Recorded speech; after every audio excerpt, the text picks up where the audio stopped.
You like to think you know your own mind, but your mind doesn't always ask for permission.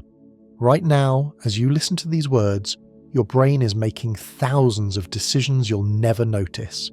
It's choosing which sounds to amplify and which to fade into background static. It's deciding that the weight of your body against the chair isn't worth your attention, that the temperature of the air on your skin can be safely ignored. It's filtering the flood of sensation down to a manageable trickle, creating the illusion that you're experiencing everything when you're actually experiencing almost nothing at all. This isn't a flaw in your design, this is your design. For millions of years, minds like yours survived by making quick decisions with incomplete information. The ancestor who paused to carefully analyse every rustling bush didn't live long enough to become your ancestor. The one who jumped first and asked questions later did. You inherited their hair-trigger responses, their pattern-seeking obsessions, their beautiful, irrational shortcuts through an impossible world. We call these shortcuts cognitive biases now, though the name makes them sound like mistakes. They aren't mistakes, they're strategies, stories, solutions to problems your ancestors faced in a world where being approximately right and staying alive mattered more than being precisely correct. But here's where it gets interesting. The world changed faster than your mind did. The threats that once hid behind rustling bushes now arrive as emails marked urgent. The tribal dynamics that once determined who shared the hunt now play out in conference rooms and comment sections. Your Stone Age brain is doing its best to navigate a space-age world, using tools shaped for different problems entirely. This creates a strange kind of magic. You walk through life making sense of chaos, finding patterns in randomness, creating meaning from meaninglessness. Your biases don't just help you survive, they help you be human. They're the reason you can fall in love with someone after a single conversation, the reason you remember your grandmother's laugh but not what you had for lunch 3 Tuesdays ago, the reason you keep trying things that logic says won't work. There's something both humbling and wondrous about this recognition. Your experience of reality is not reality itself, but rather a highly edited, deeply personal interpretation of it. You're both the director and the audience of your own life. Cut in scenes you never consciously chose to edit, emphasizing details that may or may not be relevant, not matter, creating a coherent narrative from the beautiful chaos of existence. Tonight, we'll explore 100 of these quiet influences, the invisible hands that guide your attention, shape your memories, and whisper suggestions into your decision-making. This isn't about becoming perfectly rational. Perfect rationality might not even be desirable. This is about becoming curious about the machinery of your own mind, learning to recognize the ancient wisdom and occasional foolishness of your inherited mental shortcuts. There's no test here, no wrong answers, just the quiet pleasure of noticing how wonderfully imperfectly human you are.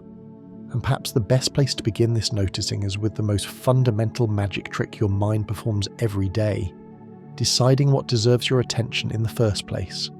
The world arrives at your doorstep every morning like an overpacked suitcase bursting with more than you could possibly carry. Light waves and sound waves, textures and temperatures, scents and stories, all competing for space in the small theatre of your consciousness. Something has to give. Someone has to decide what gets in and what stays outside waiting. That someone is you, though you rarely realise you're making the choice. Your attention moves through the world like a spotlight in a vast dark room. Whatever falls within its beam becomes vivid, real, important. Everything else fades into the background, not gone but dormant, waiting for the light to find it again. This spotlight doesn't move randomly. It follows patterns, preferences, and programs written so deep in your mental code that they feel like reality itself. Selective attention is the first magic trick your mind performs, and perhaps the most essential. Right now, you weren't thinking about the feeling of your tongue in your mouth until that sentence made you notice it. The sensation was always there, patient and persistent, but your attention was elsewhere. This is the gift and the curse of consciousness. You can only be fully aware of a few things at once, so your mind must constantly choose what matters most. The choosing isn't random. Your brain prioritizes the novel, the threatening, the personally relevant. It highlights movement in your peripheral vision, that ancient warning system still scanning for predators that no longer prowl. It amplifies sounds that match your name, your concerns, your current preoccupations. Parents at a crowded playground can somehow hear their own child's cry above the symphony of all the others. The mind tunes itself to what it believes you need to know. But this tuning comes with a price. The gorilla walking through the basketball game goes unnoticed because you're counting passes. The friend who cut their hair dramatically looks exactly the same to you until someone else mentions the change.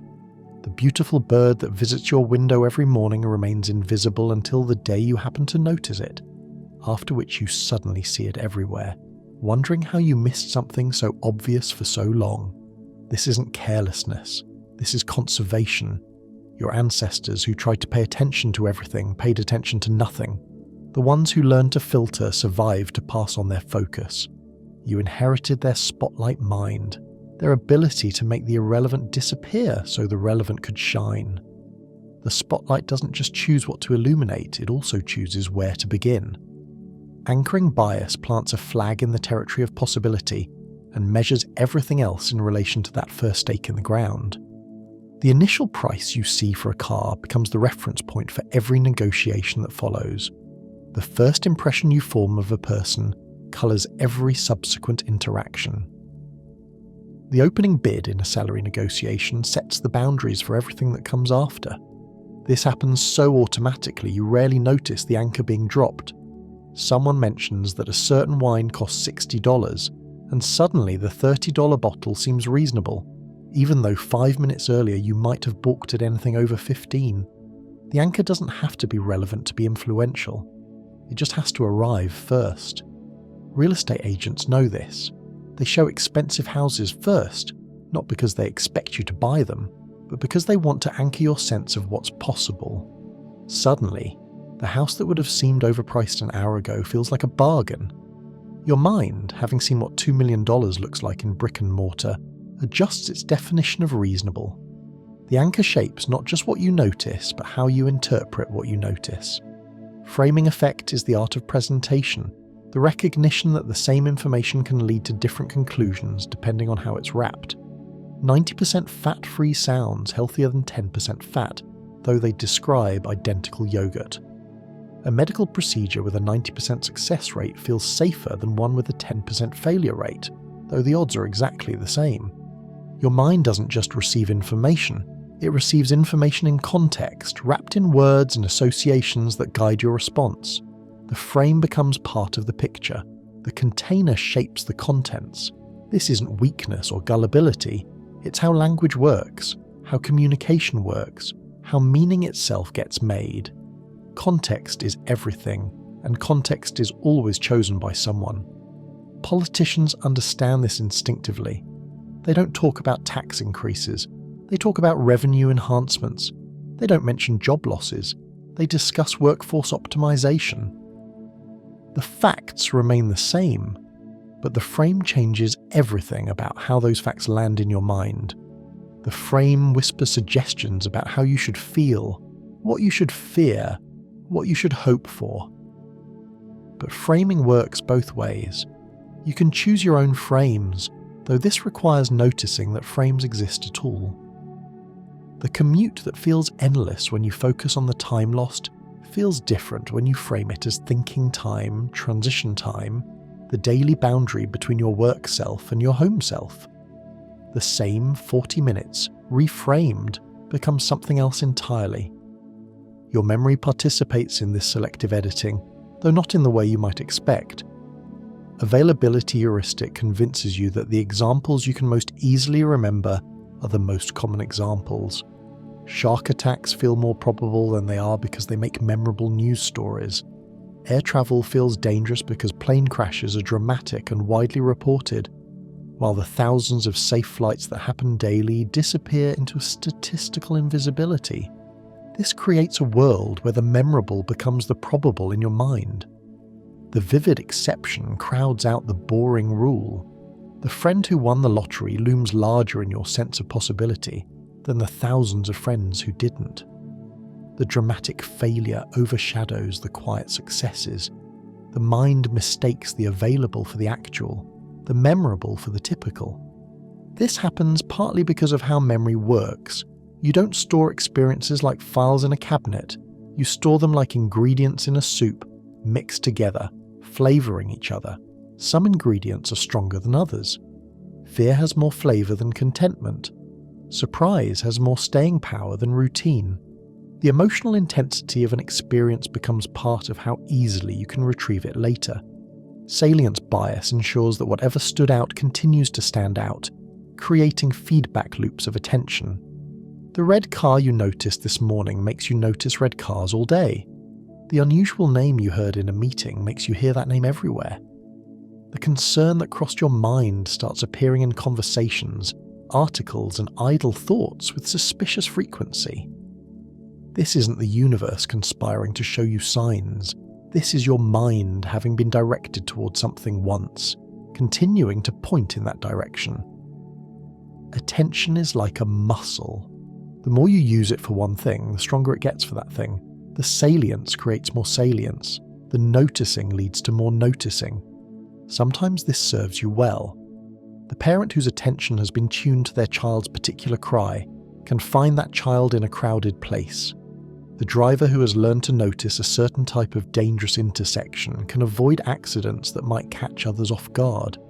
Salience bias can be a form of learning, a way of becoming more sensitive to what matters.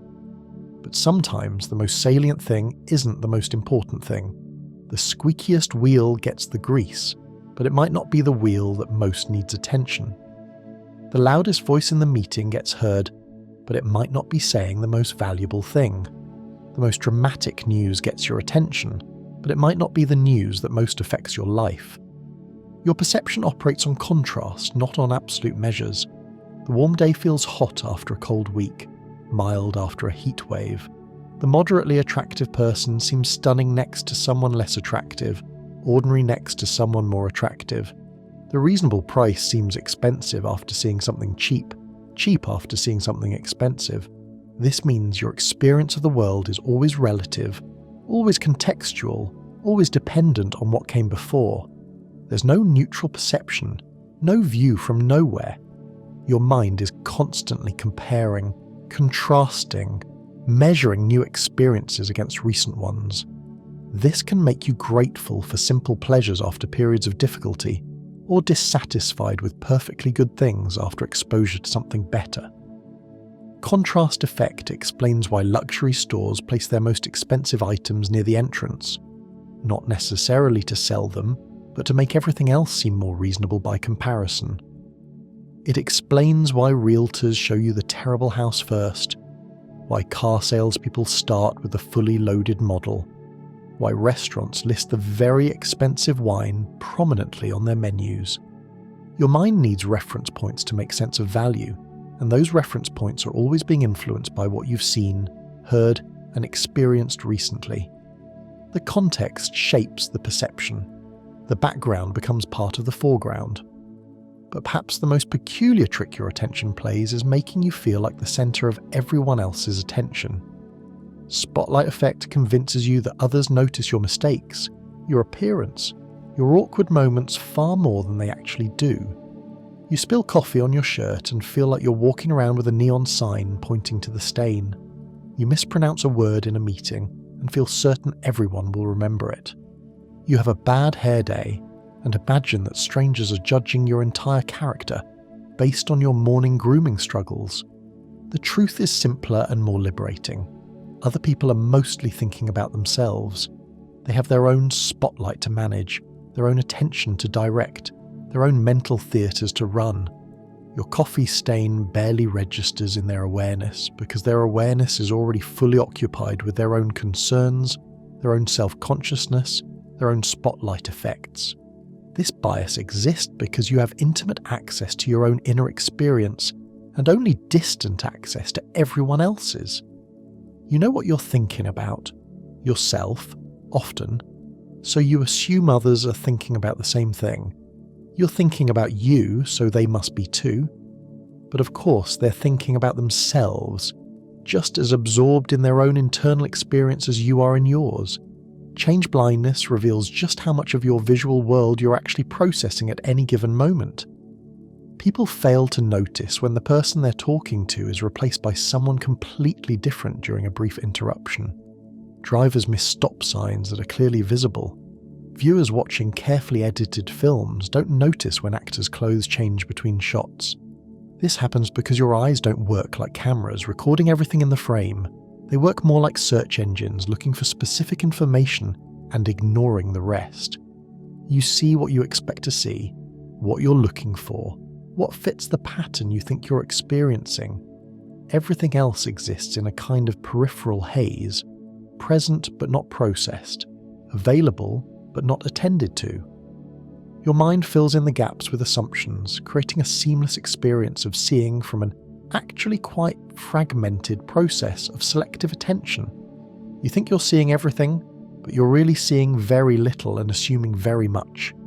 The assumptions are usually good enough though. They have to be. There's too much world and too little attention to process it all. Confirmation bias might be the most persistent companion your mind keeps. The loyal friend who always agrees with you, who searches the world for evidence that you're right and conveniently overlooks evidence that you might be wrong. This isn't malicious or even conscious. It's efficient. Changing your mind takes energy. Maintaining your existing beliefs takes much less. So your attention naturally gravitates toward information that confirms what you already think. You notice news stories that support your political views and scroll past ones that challenge them.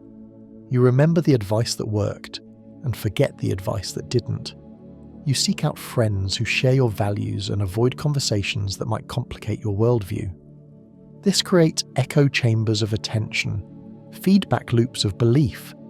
The things you pay attention to reinforce your reasons for paying attention to them. The sources you trust keep giving you reasons to trust them. The patterns you expect keep appearing because you keep looking for them in the right places. But confirmation bias isn't just about big beliefs and political views, it operates in small moments too. You think your favourite coffee shop has the best coffee, so you pay attention to every sip that proves you right and dismiss the occasional disappointment as an off day.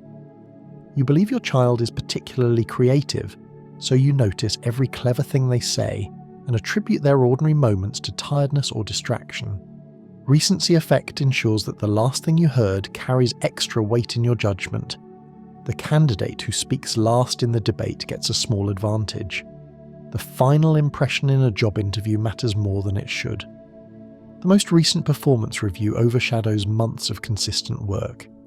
This happens partly because recent memories are more vivid, easier to access, more available to your conscious mind when decision time arrives.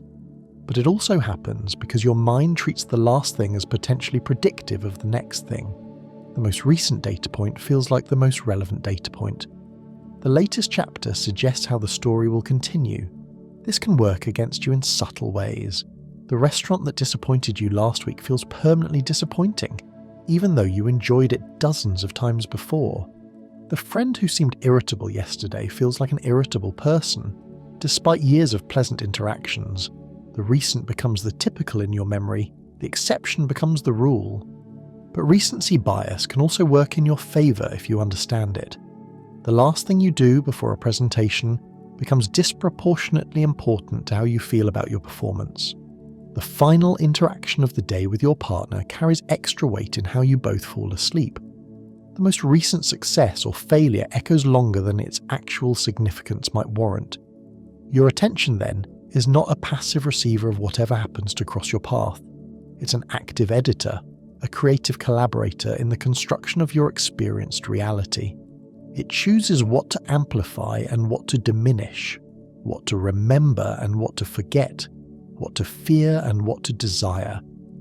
This editing happens so smoothly, so automatically that you rarely notice it happening. You experience the final cut, the finished film, not the thousands of choices that went into creating it. You feel like you're seeing the world as it is, when really you're seeing the world as your attention has decided to show it to you. There's something both sobering and beautiful about this recognition.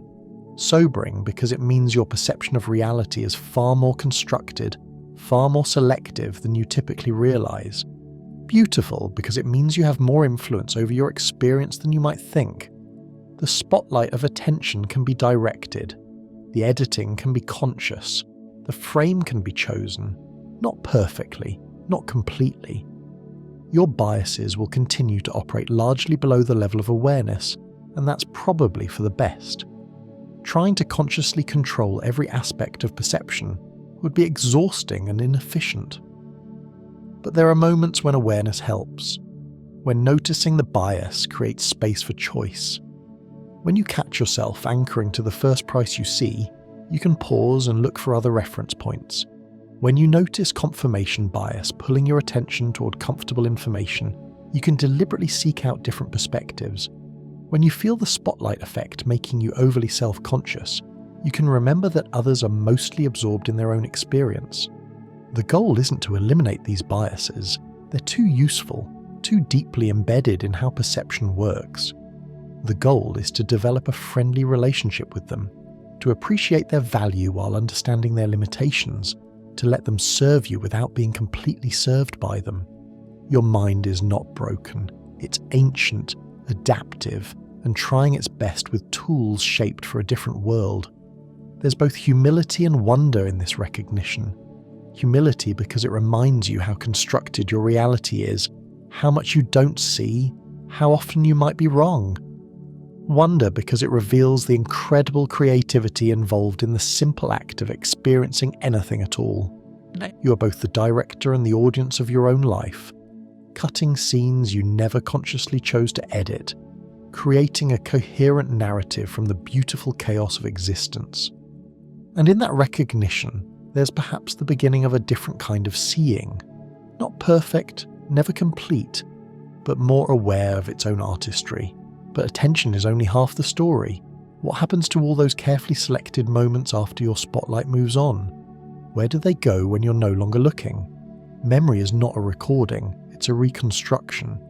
Every time you remember something, you're not pressing play on a mental videotape.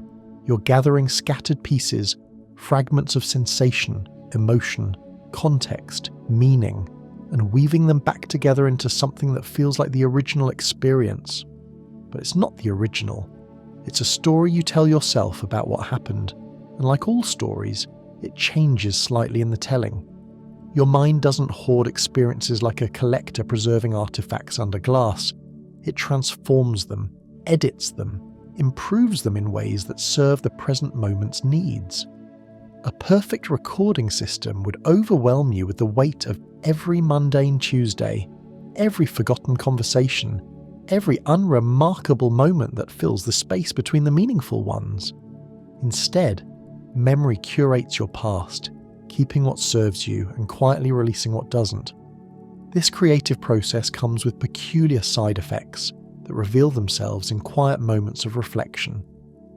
Hindsight bias is perhaps memory's most confident magic trick, the way it convinces you that you always knew how things would turn out.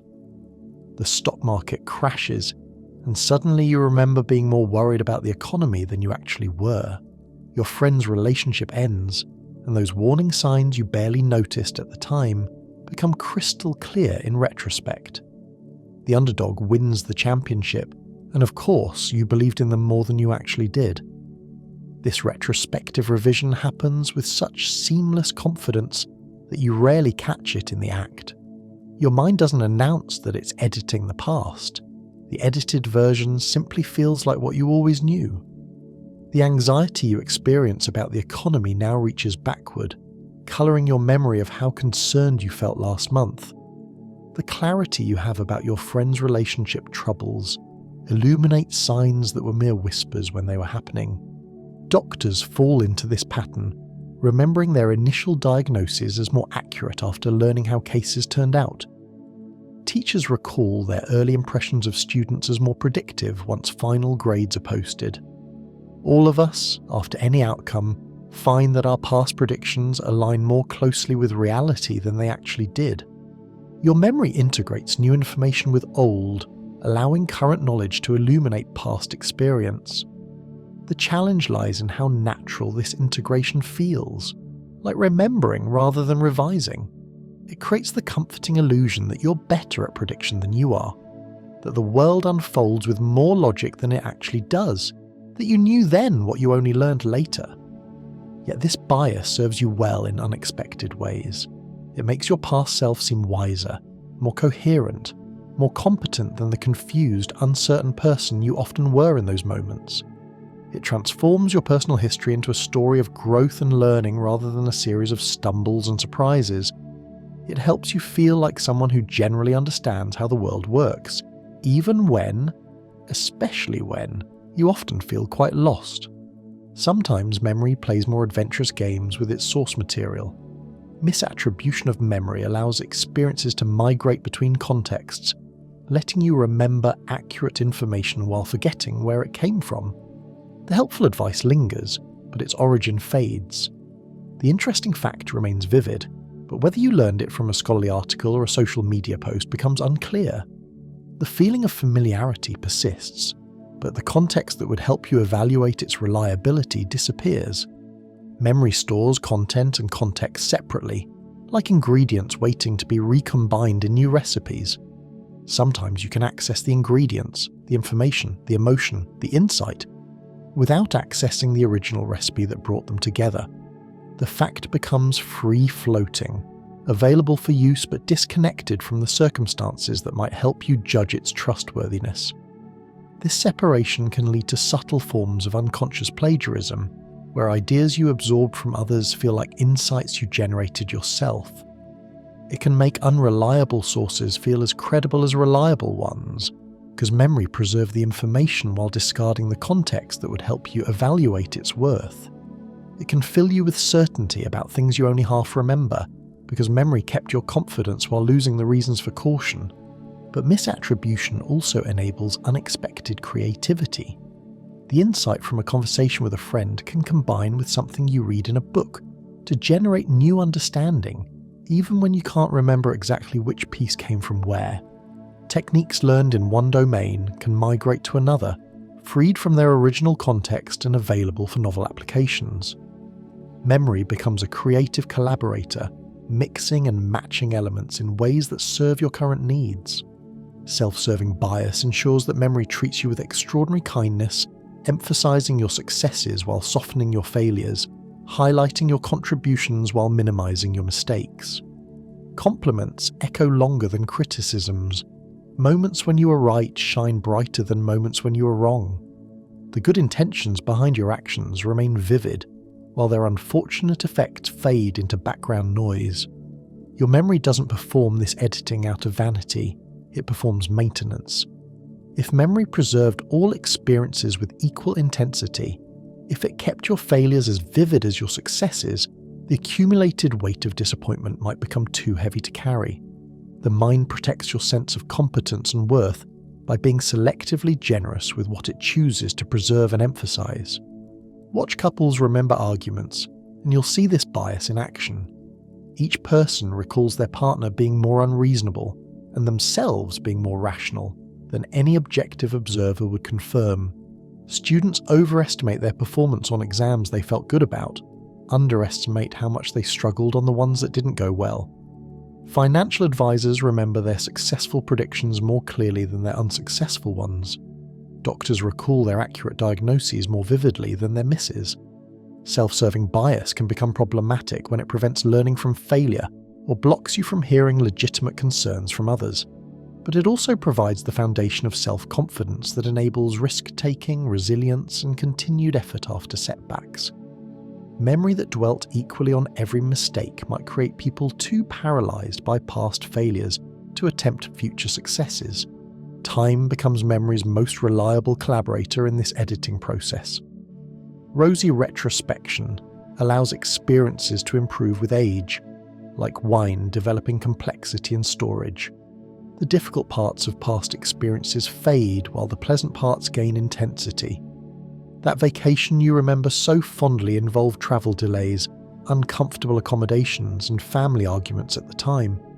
but these details recede while the sunset and the laughter stay bright. The job you recall with satisfaction actually involved frustrating colleagues, endless meetings and stressful deadlines, but memory softens these edges while preserving the sense of accomplishment and connection. This temporal editing serves your psychological well-being in multiple ways. It makes you more willing to repeat experiences that were actually quite mixed, to plan another vacation, pursue another job, try another relationship. It creates an overall sense that your life has been generally pleasant and worthwhile, even when many individual moments were difficult or mundane. It allows you to extract meaning and value from experiences that might have felt meaningless or costly while you were living through them.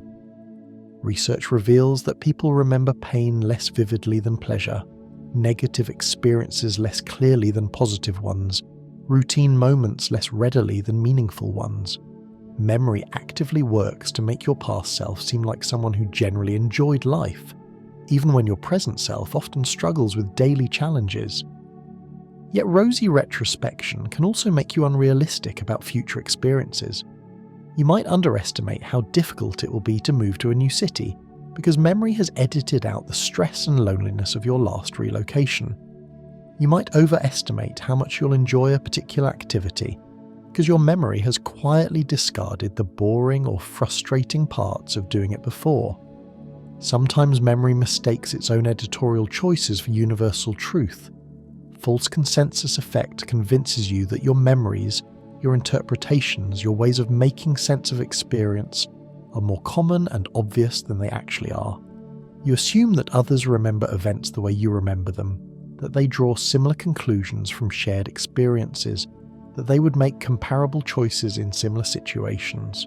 You have such intimate access to your own thought processes and such limited visibility into everyone else's mental life.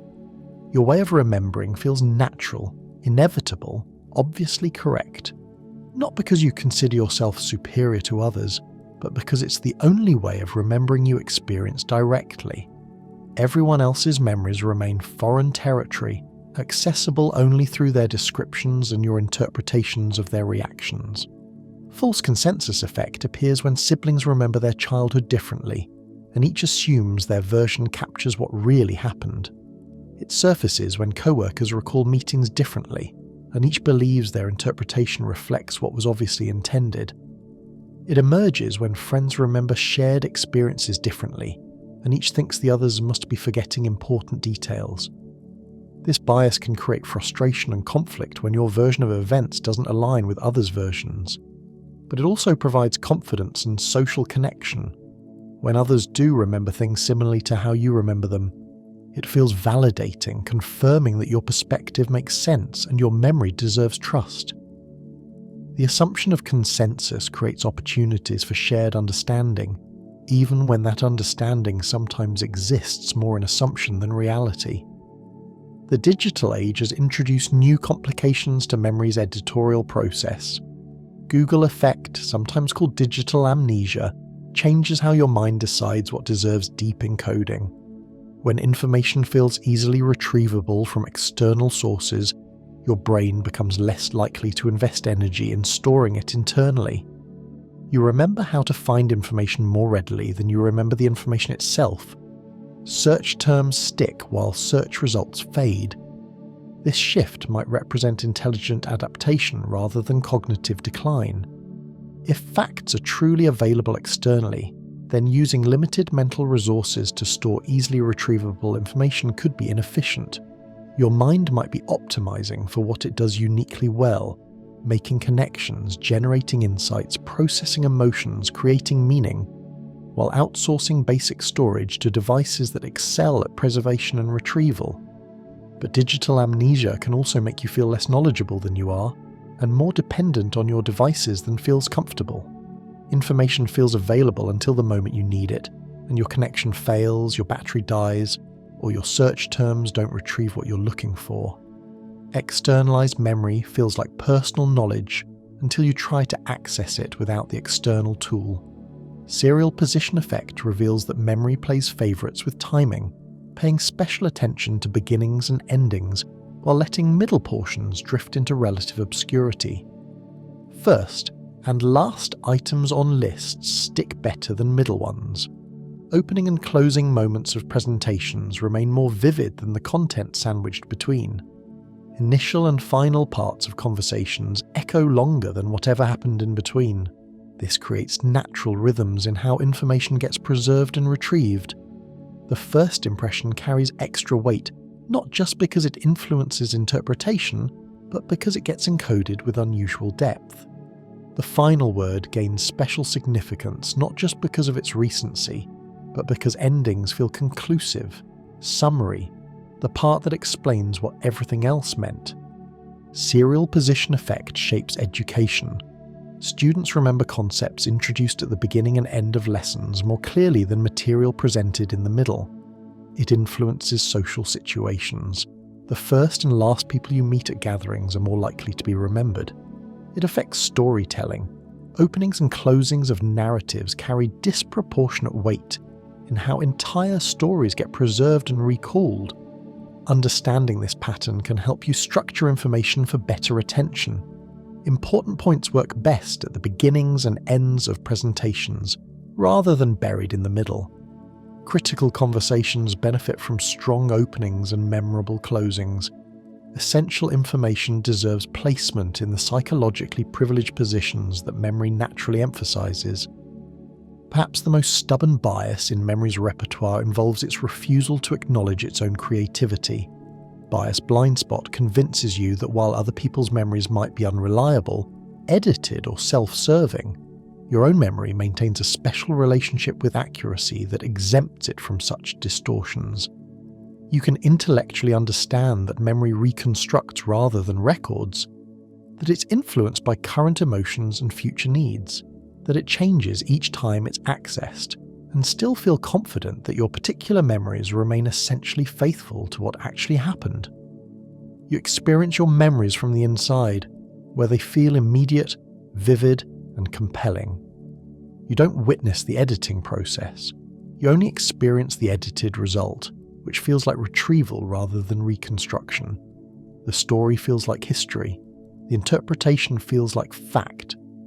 The creative process remains invisible, even as its products shape your understanding of your own past. Bias blind spot appears in eyewitness testimony, where people feel absolutely certain about details that objective evidence shows they misremembered. It surfaces in personal relationships, where each person feels confident about their version of shared experiences, while remaining skeptical of their partner's conflicting recollections. It emerges in professional settings, where everyone believes their memory of what was decided in the meeting reflects reality more accurately than everyone else's different memories. This particular bias proves especially resistant to correction, because awareness of it can seem to provide immunity from it. Knowing that people generally overestimate their memory's accuracy can make you feel like your knowledge places you in a special category of people whose memories really are more reliable. The awareness becomes a kind of protective shield, defending you from doubt about your own recollections. Egocentric bias ensures that memory naturally revolves around you, emphasizing your role in events while minimizing others' contributions, highlighting your insights while dimming others' ideas, preserving your efforts more vividly than the work that others invested. You remember your contributions to group projects with unusual clarity.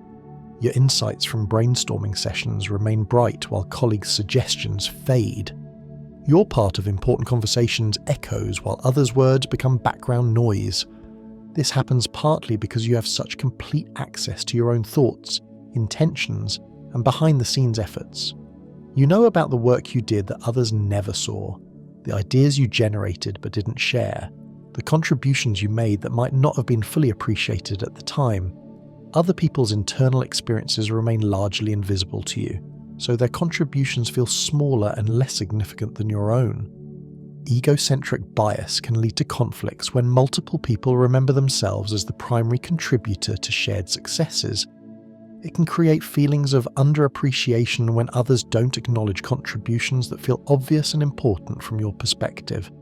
It can make you overestimate your importance in situations where you actually played a supporting role. But egocentric bias also provides motivation and engagement.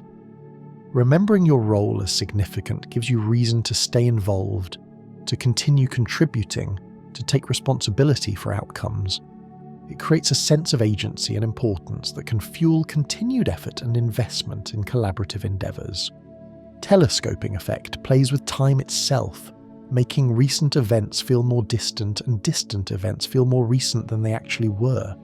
The conversation with your friend feels like it happened last week when it actually happened yesterday. The family gathering seems like it was a month ago when it was actually 3 months ago. The new story you're remembering feels current when it's actually from several years past. Memory doesn't timestamp events the way digital devices do. Instead, it embeds experiences in webs of association, context, and significance that can shift and change over time. The importance of an event, the emotions connected to it, and the frequency with which you've recalled it all influence how recent it feels, regardless of when it actually occurred. Telescoping effect can make you feel busier than you actually are. Recent events feel like they happened even more recently, creating a sense that many significant things have occurred in a compressed time frame. It can also make you feel less productive than you deserve. Important accomplishments feel more distant, creating a sense that you haven't achieved much lately, even when you've actually accomplished quite a lot. But telescoping also allows meaningful events to remain psychologically present, even as they recede in calendar time. The important conversation doesn't disappear into the irrelevant past. It stays available and influential. The significant experience doesn't fade into irrelevance.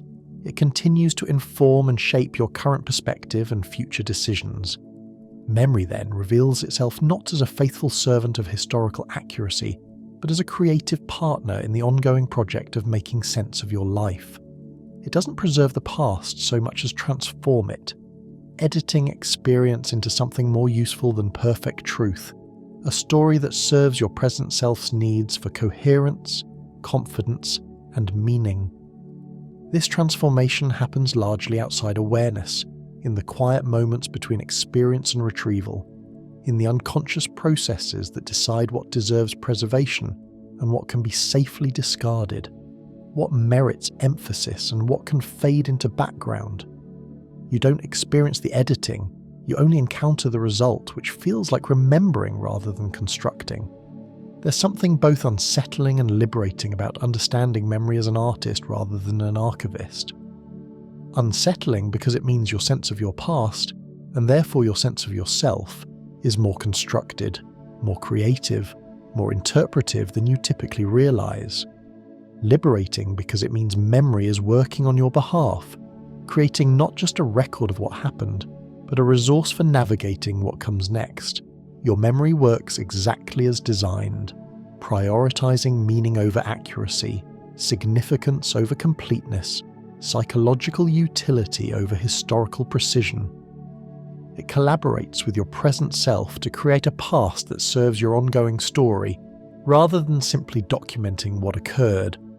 The goal involves understanding how memory works, appreciating both its gifts and its limitations, recognizing when its creative processes serve you well and when they might lead you away from useful truth. When memory tells you that you predicted an outcome you didn't actually predict, you can appreciate its attempt to make your past self seem more competent, while also seeking external records when accuracy truly matters. When memory preserves your contributions more vividly than others, you can value the motivation this provides while also making space for others' equally valid but different perspectives. When memory makes past experiences seem more pleasant than they were, you can enjoy the psychological benefits while also preparing realistically for similar future experiences. Memory works as an artist, a storyteller, a meaning maker, constantly transforming the raw material of experience into something more valuable than perfect accuracy, a coherent, compelling, useful narrative about who you are and what your life has meant. And in that recognition, there's perhaps room for both gratitude and gentle skepticism. Gratitude for the psychological service memory provides, skepticism about its claims to literal truth, and curiosity about the beautiful, complicated ways your mind creates the story of your life. You are never thinking alone, even in your most private moments, lying in bed before sleep, walking through an empty park, sitting quietly with your morning coffee, invisible others accompany your thoughts. The voices of friends and family, colleagues and strangers, the imagined audiences of your internal theatre, all whispering suggestions about what to think, how to feel, what matters, what doesn't. Your survival depended not just on your individual intelligence, but on your ability to coordinate with others, to read social cues, to belong to groups that could protect you from dangers too large for any single person to face. Your brain developed exquisite sensitivity to social information: who was in, who was out, what the group believed, what it rejected, where you stood in the hierarchy of belonging. That ancient wiring still hums beneath your modern thoughts, shaping your judgments in ways you rarely notice. You think you're forming independent opinions, but you're actually participating in a vast, ongoing conversation with the social world around you. The conversation flows so constantly, so seamlessly, that it feels like thinking rather than collaborating. Bandwagon effect reveals itself as perhaps the most visible manifestation of this social thinking, the way your beliefs and behaviours naturally drift toward whatever seems popular, accepted, or trending. You notice which restaurants have long lines and assume they must serve exceptional food. You pay attention to which books everyone seems to be reading and feel drawn to read them too. You observe which political candidates appear to have momentum and find their positions more compelling than they seemed before the crowds gathered. Your mind treats popularity as information. In a world overflowing with choices and limited time to evaluate each option thoroughly, the preferences of others become a shortcut to quality. If many people have chosen something, your reasoning goes, they probably know something you don't. The crowd becomes a kind of distributed intelligence, a way of processing more information than any individual could handle alone. This social information gathering extends beyond consumer choices into beliefs, values, and worldviews. The opinions that seem widely shared feel more reasonable, more obviously true. The perspectives that appear to have momentum feel more compelling. The causes that attract visible support feel more worthy of your own involvement. Bandwagon effect can lead you toward genuinely good things: restaurants that earned their popularity through excellent food, books that deserve their widespread praise, movements that merit broad support. But it can also sweep you into bubbles and fads, temporary enthusiasms that feel permanent while they last. The challenge lies in distinguishing between wisdom of crowds and temporary excitement of crowds. Yet even when the bandwagon leads somewhere you later regret, the bias serves an important social function. It creates shared experiences, common reference points, collective movements that bind communities together. The book everyone reads becomes a foundation for conversation. The trend everyone follows becomes a moment of shared identity. The bandwagon creates belonging, even when the destination proves less significant than the journey. In-group bias operates with more subtlety but perhaps greater power. The way your mind automatically favours people who share your identities, affiliations, and associations. Your college feels like the best college. Your hometown feels like a special place. Your profession feels more important than other professions. Your political party feels more reasonable than the alternatives. Your generation feels wiser than the ones that came before and after. The bias extends beyond mere preference into perception itself. You notice positive qualities in group members more readily than negative ones. You remember their successes more vividly than their failures. You interpret ambiguous behaviour more charitably when it comes from someone who shares your group identity. The accountant who graduated from your university gets the benefit of the doubt that you might not extend to the accountant who graduated somewhere else. In-group bias evolved to strengthen cooperation within groups that needed to work together for survival. Feeling positively about your group members made you more likely to share resources, provide help, and maintain the alliances that kept everyone alive. The bias creates loyalty, trust, and mutual support, qualities that remain valuable even in modern contexts where physical survival rarely depends on group cooperation.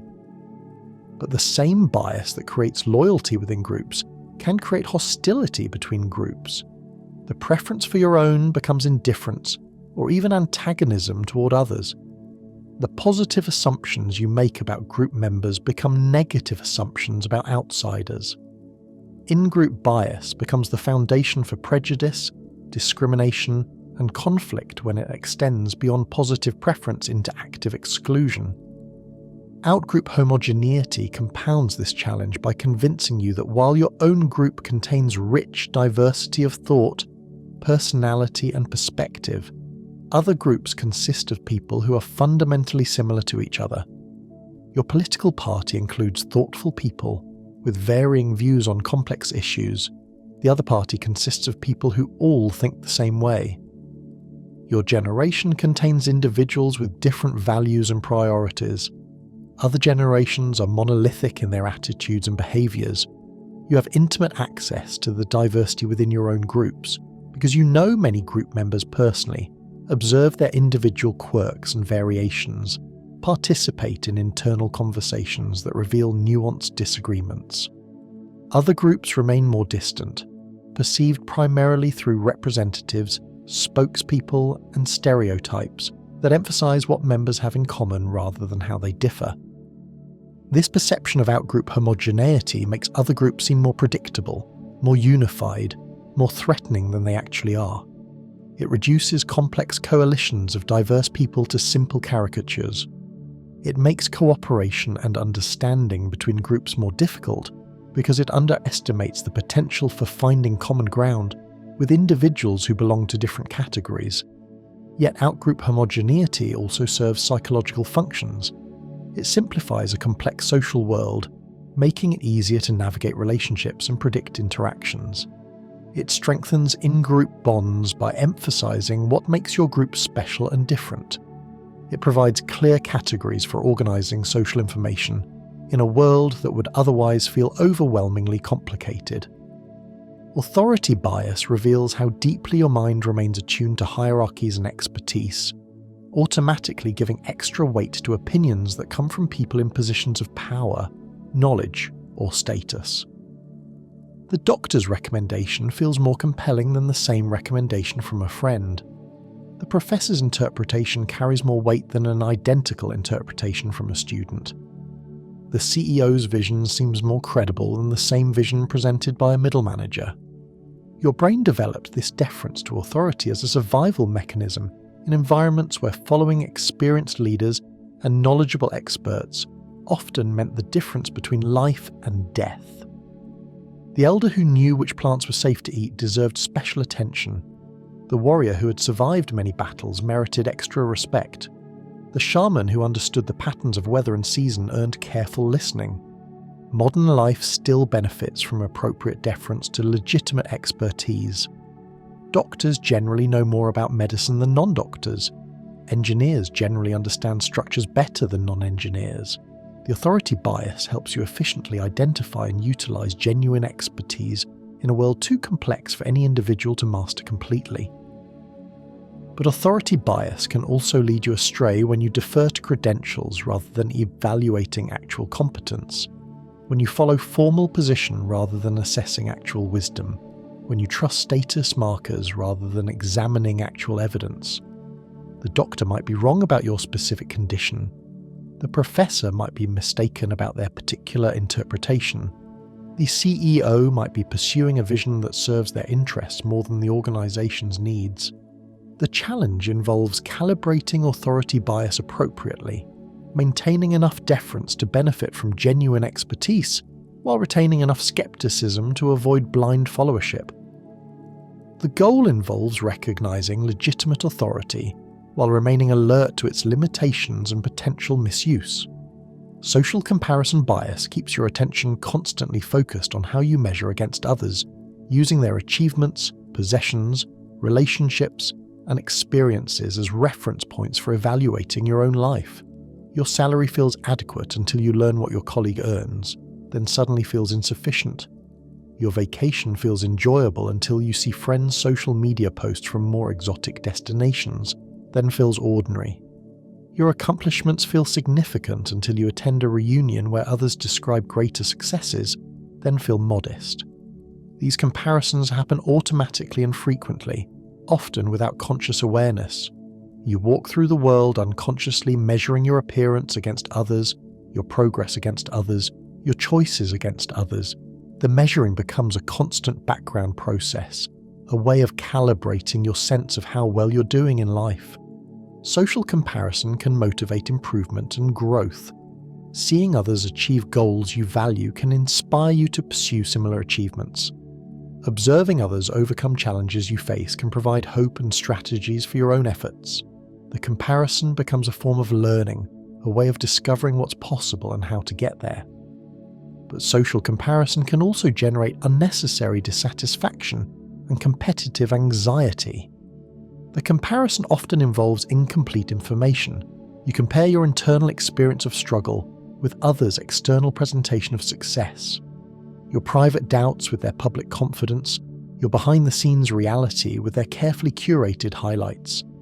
Social media amplifies this bias by providing constant opportunities for comparison with carefully selected and edited presentations of others' lives. The comparison becomes less about learning and more about measuring, less about inspiration and more about evaluation, less about growth and more about status. False uniqueness effect operates as a counterbalance to social comparison, convincing you that your positive qualities, achievements and experiences are more rare and special than they actually are. You believe your sense of humour is more unusual than it is, your work ethic more exceptional than it is, your insights more original than they are. The tendency extends beyond personal qualities to behaviours and experiences. You think fewer people share your hobbies, fewer people have faced your challenges, fewer people understand your particular perspective. This bias serves important psychological functions. It preserves self-esteem by making you feel special and valuable. It motivates continued effort by making your contributions feel significant and irreplaceable. It creates confidence by emphasizing what makes you distinctive rather than what makes you similar to everyone else. False uniqueness effect can lead to overconfidence about your abilities, unrealistic expectations about your prospects, and difficulty relating to others who actually share more of your experiences than you realize.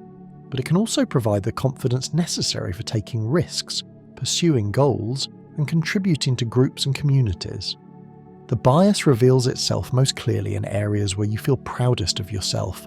Your parenting approach feels more thoughtful than other parents. Your work methods feel more effective than your colleagues. Your political views feel more nuanced than others. The uniqueness feels real because you have such intimate access to your own thought processes and such limited access to others' internal experiences. Actor-observer bias creates a fundamental asymmetry in how you explain behaviour. Your own actions result from circumstances and context, while others' actions reveal their character and personality. When you're late for a meeting, traffic was unusually heavy, and your previous meeting ran long. When your colleague is late for a meeting, they're disorganised and inconsiderate. When you perform poorly on a task, the instructions were unclear and the deadline unrealistic. When others perform poorly on a task, they lack skill and motivation. You have complete access to your own situational pressures, mood fluctuations, competing priorities, and external constraints. You know about the phone call that made you late, the headache that affected your concentration, the family crisis that divided your attention. Other people's situations remain largely invisible to you, so their behaviour seems to emerge from their stable characteristics rather than their temporary circumstances. Actor-observer bias can lead to overly harsh judgments of others and overly generous interpretations of yourself. It can make you less empathetic toward others' struggles and less accountable for your own mistakes. It can create conflicts when people apply different standards to their own behaviour versus others' behaviour. But the bias also serves adaptive functions. It protects your self-esteem by attributing your failures to external factors rather than personal inadequacy. It preserves your sense of agency by emphasizing how circumstances influence your choices. It maintains motivation by preventing temporary setbacks from feeling like permanent character flaws. Projection bias assumes that others share your preferences, beliefs, values, and emotional states more than they actually do. If you're feeling anxious about an upcoming event, you assume others are equally anxious. If you find a particular movie entertaining, you expect others will too. If you value certain qualities in relationships, you believe others prioritize the same qualities. If you're hungry while grocery shopping, you assume others would want the foods that appeal to you in that moment. Projection provides a starting point for understanding others in a world where their internal experiences remain largely inaccessible. Your own mind becomes a model for how minds in general work. Your own reactions become predictions for how others might react. Your own values become assumptions about what others care about. This strategy works reasonably well when you're interacting with people who actually do share many of your characteristics, similar backgrounds, cultures, life stages, interests. The projection captures real similarities and enables effective empathy and cooperation, but it breaks down when applied to people who differ significantly from you in background, personality, circumstances, or values. Projection bias can lead to miscommunication, failed expectations, and interpersonal conflicts when your assumptions about others' thoughts and feelings prove inaccurate. But it can also create connection and understanding when your projections prove accurate, when others do share your concerns, preferences, and perspectives. Groupthink emerges when the desire for harmony and consensus within a group becomes more important than careful evaluation of alternatives and realistic assessment of risks. The group develops illusions of unanimity, discourages dissenting voices, and maintains confidence in decisions by avoiding information that might challenge the group's preferred course of action. Groupthink feels comfortable while it's happening. Meetings proceed smoothly when everyone appears to agree. Decisions get made quickly when alternatives aren't extensively debated. Team cohesion feels strong when members present a united front. The group develops shared language, inside jokes, and collective identity that create belonging and mutual support. But groupthink can lead to poor decisions when the desire for consensus prevents thorough analysis of complex problems. The group may ignore warning signs, dismiss outside perspectives, and commit to courses of action that would seem obviously problematic from a more detached perspective. The historical examples are dramatic: policy disasters, business failures, military defeats that resulted from groups' unwillingness to challenge their own assumptions. Groupthink prevention requires deliberately structured dissent, devil's advocate roles, outside perspectives, and systematic consideration of alternatives. But it also requires balancing the benefits of group cohesion with the benefits of critical analysis, finding ways to maintain belonging while preserving the productive conflict that leads to better decisions. Just World Hypothesis convinces you that the world operates according to fair principles, where good things happen to good people and bad things happen to bad people. The successful person must have earned their success through hard work and virtue. The struggling person must have caused their struggles through poor choices or character flaws. The victim must have somehow contributed to their victimization. The fortunate must deserve their good fortune. This belief serves important psychological functions. It makes the world feel predictable and controllable. If outcomes reflect what people deserve, then you can influence your outcomes through your choices and actions. It preserves faith in justice and fairness, making it easier to maintain hope and motivation. It reduces anxiety about random suffering by suggesting that following the right principles will protect you from harm. Just World Hypothesis helps explain why people often respond to others' misfortunes with questions about what the person might have done to cause their problems. Why discussions of inequality often focus on individual choices rather than systemic factors. Why victims of crimes or accidents often face scrutiny about their own behaviour. The bias can lead to victim blaming, oversimplified explanations for complex problems, and insufficient empathy for people facing difficulties beyond their control. But it can also motivate ethical behaviour, personal responsibility, and effort toward improvement when applied appropriately to situations where individual choices do significantly influence outcomes. The social biases work together to create a psychological environment where belonging feels essential, Group loyalty feels natural, and social harmony feels more important than individual accuracy. They reflect the fundamental truth that humans are social creatures who developed in small groups where cooperation meant survival and exclusion meant death. These biases help you navigate social environments, form relationships, maintain group memberships, and coordinate with others toward shared goals. They create the trust, loyalty, and mutual support that make communities possible. They provide shortcuts for understanding complex social situations and predicting how interactions might unfold. But the same biases that enable social cooperation can also create social division. In-group loyalty becomes out-group hostility. Conformity pressure becomes intolerance of diversity. Authority deference becomes susceptibility to manipulation. Social comparison becomes competitive anxiety. The mechanisms that bind groups together can also drive groups apart. Understanding these biases involves recognizing both their adaptive value and their potential for causing harm. The goal involves maintaining the benefits of social connection, while remaining aware of how group dynamics can distort judgment, limit perspective, and create blind spots. When you notice in-group bias making you overly generous toward people who share your affiliations, you can deliberately seek out information about their actual qualities and behaviours. When you feel authority bias making you defer too quickly to expertise, you can ask questions about the limits and relevance of that expertise. When you observe groupthink developing in a team or organisation, you can introduce alternative perspectives and encourage productive dissent. The social biases reflect your deep need for belonging and connection, your reliance on others for survival and meaning, your participation in the ongoing human project of creating communities that can accomplish more than individuals working alone. They represent both the wisdom and the limitations of thinking that evolved for small groups, but now operates in a vastly more complex social world. Your mind remains fundamentally social, shaped by millions of years of evolution in environments where your psychological well-being and physical survival depended on your ability to read social cues, maintain group membership, and coordinate with others.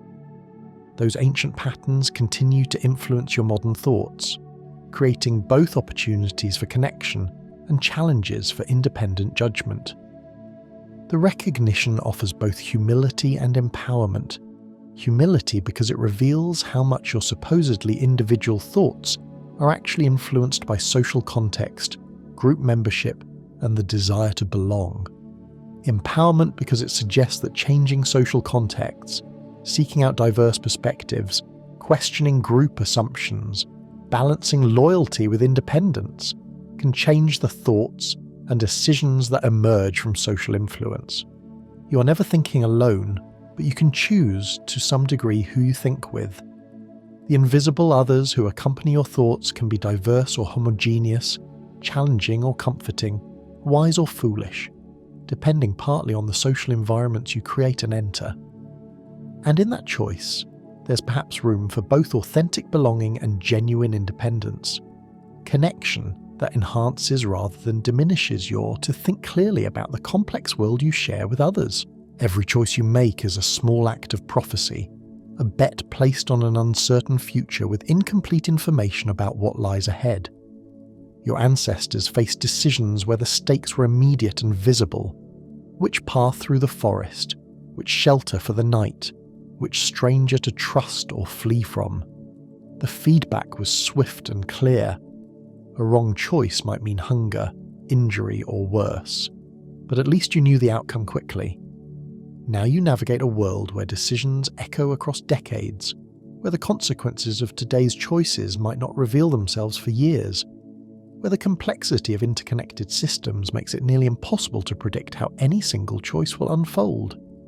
You're using ancient decision-making machinery designed for a simpler world to navigate problems your ancestors never imagined.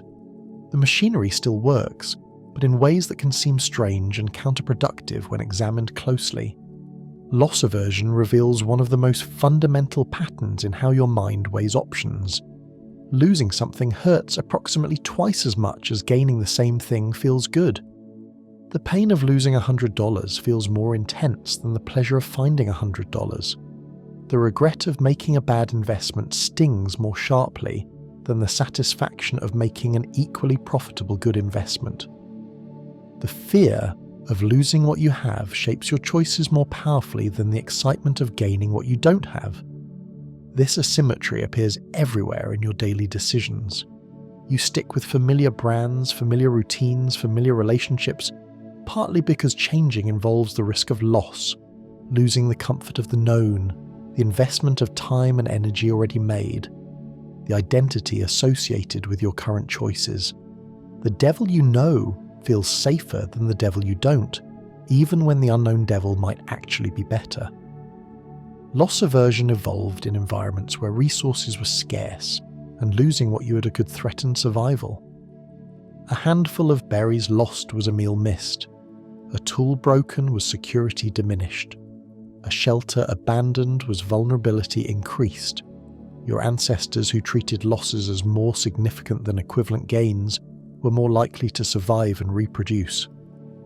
In modern environments, loss aversion can protect you from genuine risks. The job that provides steady income might be more valuable than the entrepreneurial venture that promises higher potential returns but threatens current security. But it can also trap you in situations that no longer serve you, relationships that have soured, careers that have stagnated, investments that continue declining, simply because changing would require acknowledging and accepting loss. The asymmetry between loss and gain creates a status quo bias that can feel like wisdom, but might actually be inertia. You frame decisions as what might I lose, rather than what might I gain, and the framing shapes the conclusion. The current situation, however imperfect, becomes the reference point against which alternatives get measured. Sunk cost fallacy compounds this pattern by making past investments feel like reasons to continue investing, even when continuing no longer makes sense based on future prospects. The relationship that's consumed 5 years of your life deserves more time to work out, regardless of current compatibility. The project that's already used 6 months of effort deserves completion, regardless of whether finishing will actually create value. The degree program that's required 3 years of study deserves finishing, regardless of whether the career it leads to still appeals to you. Your mind treats past investments as part of the current decision, rather than as historical facts that can't be changed. The time already spent feels like it would be wasted if you don't continue, even though the time is already gone regardless of what you do next. The money already invested feels like it should influence future choices, even though those funds are already spent and can't be recovered. Sunk cost reasoning probably made sense in ancestral environments, where investments of time and energy typically involved skills, relationships, and local knowledge that retained value over long periods. The time spent learning to hunt in a particular area paid dividends for years. The effort invested in building relationships with specific people created lasting alliances. The energy devoted to perfecting a useful skill provided ongoing benefits. Modern environments often involve investments that become obsolete, relationships that change, skills that lose relevance, projects that prove unnecessary. But your mind still treats past investment as relevant to future decisions, sometimes trapping you in commitments that made sense when they began, but no longer serve your interests or the world's needs. Gambler's fallacy reveals how poorly your pattern-seeking mind handles true randomness, convincing you that past random events influence future random events in ways that restore balance or continue streaks. The coin that's landed heads 5 times in a row feels more likely to land tails on the next flip. The slot machine that hasn't paid out recently feels more likely to hit the jackpot. The lottery numbers that won last week feel less likely to win again this week. Your brain evolved to detect real patterns in environments where most events weren't truly random. Animal behavior, seasonal changes, social dynamics, all followed predictable patterns that could be learned and exploited. When you observed a series of events, it usually meant something about underlying causes that would influence future events. But truly random events have no memory, no tendency to balance out, no obligation to alternate between different outcomes. Each coin flip is independent of previous flips. Each slot machine pool operates according to the same odds, regardless of recent history. Each lottery drawing has nothing to do with previous drawings. Gambler's fallacy can lead to poor decisions in any situation involving chance, financial markets, weather predictions, game strategies, dating approaches. But it can also reflect a deeper pattern of expecting the world to make sense, to follow rules, to maintain balance over time. The expectation might be incorrect when applied to random events, but it proves useful when applied to systems that actually do follow patterns. Risk compensation demonstrates how your behaviour adjusts to safety measures in ways that can reduce or eliminate their intended benefits. When cars become safer, drivers often drive more aggressively. When protective equipment becomes better, workers often take greater risks. When medical treatments become more effective, patients often become less careful about prevention. Your mind maintains a preferred level of risk rather than simply minimizing risk. When external safety measures reduce risk in one area, you unconsciously increase risk-taking in other areas to restore your comfort zone. The total risk level stays approximately constant even as the safety context changes. This behavioral adjustment probably reflected intelligent adaptation in ancestral environments where risk-taking was necessary for survival and reproduction. Being too cautious meant missing opportunities for food, mates, territory, social advancement. Being too reckless meant injury or death. The optimal strategy involved maintaining a consistent level of risk that balanced safety with opportunity. Risk compensation can undermine safety interventions in modern contexts. Better helmets leading to more aggressive cycling, improved medical care leading to less attention to diet and exercise, financial safety nets leading to more speculative investments. But it can also reflect appropriate adaptation to changing circumstances, using improved safety tools to enable valuable activities that were previously too dangerous. Optimism bias tilts your expectations systematically toward positive outcomes, making you more likely to expect good things to happen to you and less likely to expect bad things. You overestimate your chances of success, underestimate how long projects will take, overpredict how happy future achievements will make you, underpredict how well you'll cope with future setbacks. This positive tilt appears in nearly every domain of life. Most people think they're better drivers than average, more likely than average to have successful marriages, less likely than average to experience health problems, more capable than average of achieving their goals. The optimism persists even when people are explicitly taught about optimism bias and warned that they might be overconfident. Optimism bias probably evolved because optimistic individuals were more likely to attempt difficult tasks, persist through challenges, attract allies and mates, and recover from setbacks. The bias provided motivation and resilience that improved outcomes even when the initial optimism proved unrealistic. Better to try and fail than not try at all, and optimism made trying feel worthwhile. In modern contexts, optimism bias can lead to poor planning, inadequate preparation, unrealistic expectations, and painful disappointments when reality falls short of expectations. But it can also provide the motivation necessary to pursue ambitious goals, start new relationships, invest in long-term projects, and maintain mental health during difficult periods. Negativity bias operates simultaneously with optimism bias, creating what seems like a contradiction, but actually reflects different mental systems operating at different times. While you expect good things to happen in the future, you pay more attention to bad things happening in the present. Remember negative events more vividly than positive events, and respond more strongly to threats than to opportunities. Negative information captures your attention more readily than positive information. Bad news feels more important than good news. Criticism sticks longer than praise. Dangerous situations command more focus than safe situations. One negative comment can overshadow 10 positive comments. One bad experience can outweigh many good experiences when evaluating a person, place, or activity. Negativity bias made perfect sense in environments where missing positive opportunities was disappointing.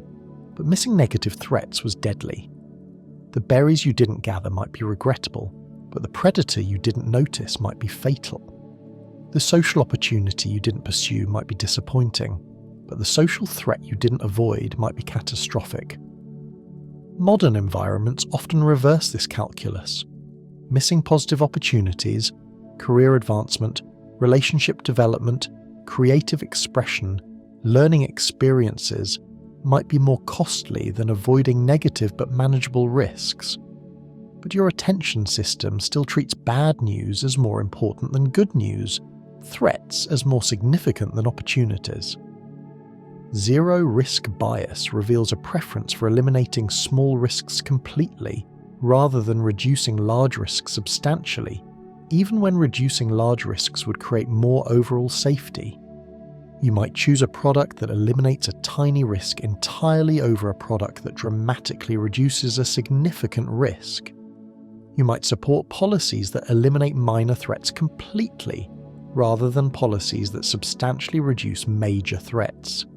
Zero risk feels psychologically different from small risk. Complete safety feels fundamentally different from high safety. Eliminating a risk category entirely feels more satisfying than reducing risk levels within a category, even when the reduction would prevent more actual harm. This preference for zero risk might reflect cognitive simplification. It's easier to remember and follow rules about completely avoiding certain categories of risk than to remember and apply complex calculations about acceptable risk levels.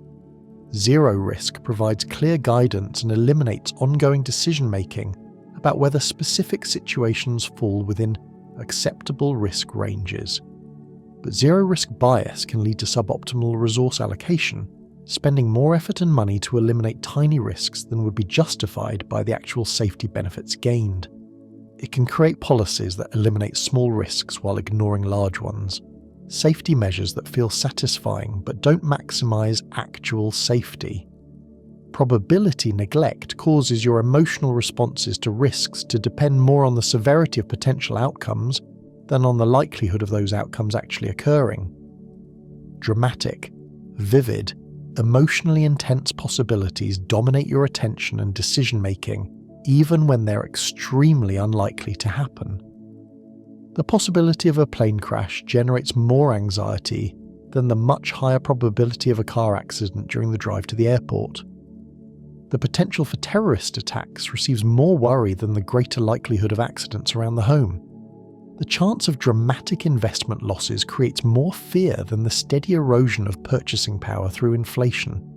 Your emotional brain appears to operate on an "if it's bad enough, probability doesn't matter" principle.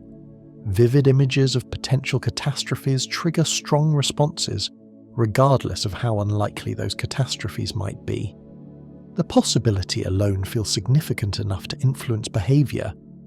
Probability neglect might have been adaptive when dealing with genuinely catastrophic risks in ancestral environments. If encountering a predator meant death, it made sense to avoid predator habitat even if encounters were rare. If making enemies of powerful people meant exile, it made sense to avoid offending them even if offense was unlikely. But probability neglect can lead to misallocation of worry, preparation, and resources in modern environments, where most severe outcomes are also extremely unlikely outcomes. The attention and energy devoted to avoiding rare catastrophes might be better invested in preventing common problems or pursuing probable opportunities. Overconfidence effect makes you more certain about your judgments, predictions, and abilities than accuracy would justify. You express confidence levels that exceed your actual accuracy rates. You provide narrower ranges of estimates than would be appropriate given your uncertainty. You feel more sure about uncertain situations than the evidence supports. Overconfidence appears in multiple forms. You overestimate your accuracy, thinking you're right more often than you actually are. You overestimate your knowledge, thinking you understand complex topics better than you actually do. You overplace yourself relative to others, thinking you're above average in more domains than is mathematically possible. Some degree of overconfidence probably provided advantages in ancestral environments, where confidence influenced others' willingness to follow, cooperate, and form alliances. Confident individuals attracted more support, achieved higher status and gained more opportunities than equally capable but less confident individuals. Overconfidence can also motivate effort and persistence. If you believed your actual odds of success in difficult endeavours, you might not attempt enough of them to discover which ones you could actually accomplish. Overconfidence provides the motivation to try things that might succeed despite appearing unlikely. But overconfidence can lead to poor decisions when accurate self-assessment would improve outcomes. Inadequate preparation, excessive risk-taking, insufficient consultation with others, unrealistic expectations about timing and resources needed for complex projects. Status quo bias reinforces your tendency to stick with current arrangements, default options, and familiar patterns even when alternatives might objectively be better. The default investment options in your retirement plan feel safer than alternatives you might actively choose. The current insurance coverage feels more appropriate than other available coverage. The familiar route to work feels preferable to alternatives that might actually be faster or more pleasant. Status quo bias operates through multiple mechanisms. Current arrangements feel safer because they're known quantities. Default options feel like recommendations from experts. Familiar patterns require less mental effort to maintain than new patterns require to establish. Change itself feels risky regardless of the specific nature of the change. Your evolutionary environment probably favoured some degree of status quo bias because changing successful strategies involved risks of failure, wasted effort, and lost investments. If current approaches were working well enough to keep you alive and reproducing, experimenting with alternatives might be unnecessarily risky. Status quo bias can protect you from costly mistakes. The job you have might be better than jobs you might find. The relationship you're in might be better than relationships you might form. The habits you've developed might be better than habits you might develop. But it can also trap you in situations that no longer serve you well, preventing beneficial changes and improvements. The decision-making and risk biases work together to create a psychological profile that's simultaneously too optimistic and too pessimistic, too confident and too anxious, too willing to take some risks and too unwilling to take others. The profile makes sense when you consider the environments where it evolved, but it can create challenges in modern contexts where different patterns of decision-making might serve you better. These biases reflect the fundamental challenge of making choices about an uncertain future with limited information and ancient mental machinery. They represent your mind's best attempts to navigate complexity, uncertainty, and risk using tools shaped by millions of years of evolution in environments very different from the ones you now inhabit. Understanding these biases can help you make better decisions by recognizing when your intuitive responses might be influenced more by evolutionary history than by current reality. When loss aversion makes change feel too risky, you can deliberately focus on potential gains. When sunk costs make continuing feel obligatory, you can focus on future prospects rather than past investments. When overconfidence makes risks feel manageable, you can seek additional perspectives and prepare for multiple scenarios. The goal involves calibrating your decision-making tools more appropriately to current contexts while still benefiting from the wisdom they contain. The biases aren't mistakes to be eliminated, but patterns to be understood and directed more consciously when the stakes are high and the context differs significantly from the environments where they evolved. Your mind will continue to approach decisions through the lens of ancient wisdom applied to modern problems, but awareness of how that lens works can help you adjust for distortions, seek additional information when intuition feels insufficient, and make choices that serve your current goals rather than your ancestral survival needs. The stories you tell yourself about right and wrong are more intricate than they first appear. Your moral intuitions feel immediate, obvious, unshakable, like direct perceptions of ethical truth rather than judgments constructed from layers of emotion, reasoning, social influence, and evolutionary history. The action feels clearly right or clearly wrong. The person seems obviously virtuous or obviously flawed. The situation appears to demand a particular response that any reasonable person would recognize. But beneath that feeling of moral clarity lies a complex architecture of biases, shortcuts, and unconscious processes that shape your ethical judgments in ways you rarely notice. Your sense of right and wrong emerges from the interplay between ancient emotional systems, cultural learning, personal experience, and the immediate context in which moral questions arise.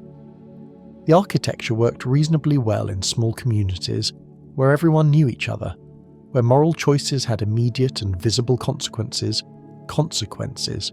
where cultural values were widely shared and rarely questioned. It struggles more in a diverse, interconnected world where moral choices ripple across vast networks of strangers, where consequences unfold over decades or centuries, where different communities hold fundamentally different values about what matters most. Moral credential effect reveals one of the most surprising patterns in ethical behaviour. Past good actions can actually make you more likely to act poorly in the future, as if virtue were a kind of savings account that could be spent on subsequent moral lapses. Having donated to charity makes you more likely to be stingy later. Having voted for a candidate from an underrepresented group makes you more likely to discriminate against members of that group in subsequent decisions. Having expressed support for environmental causes makes you more likely to engage in environmentally harmful behaviours.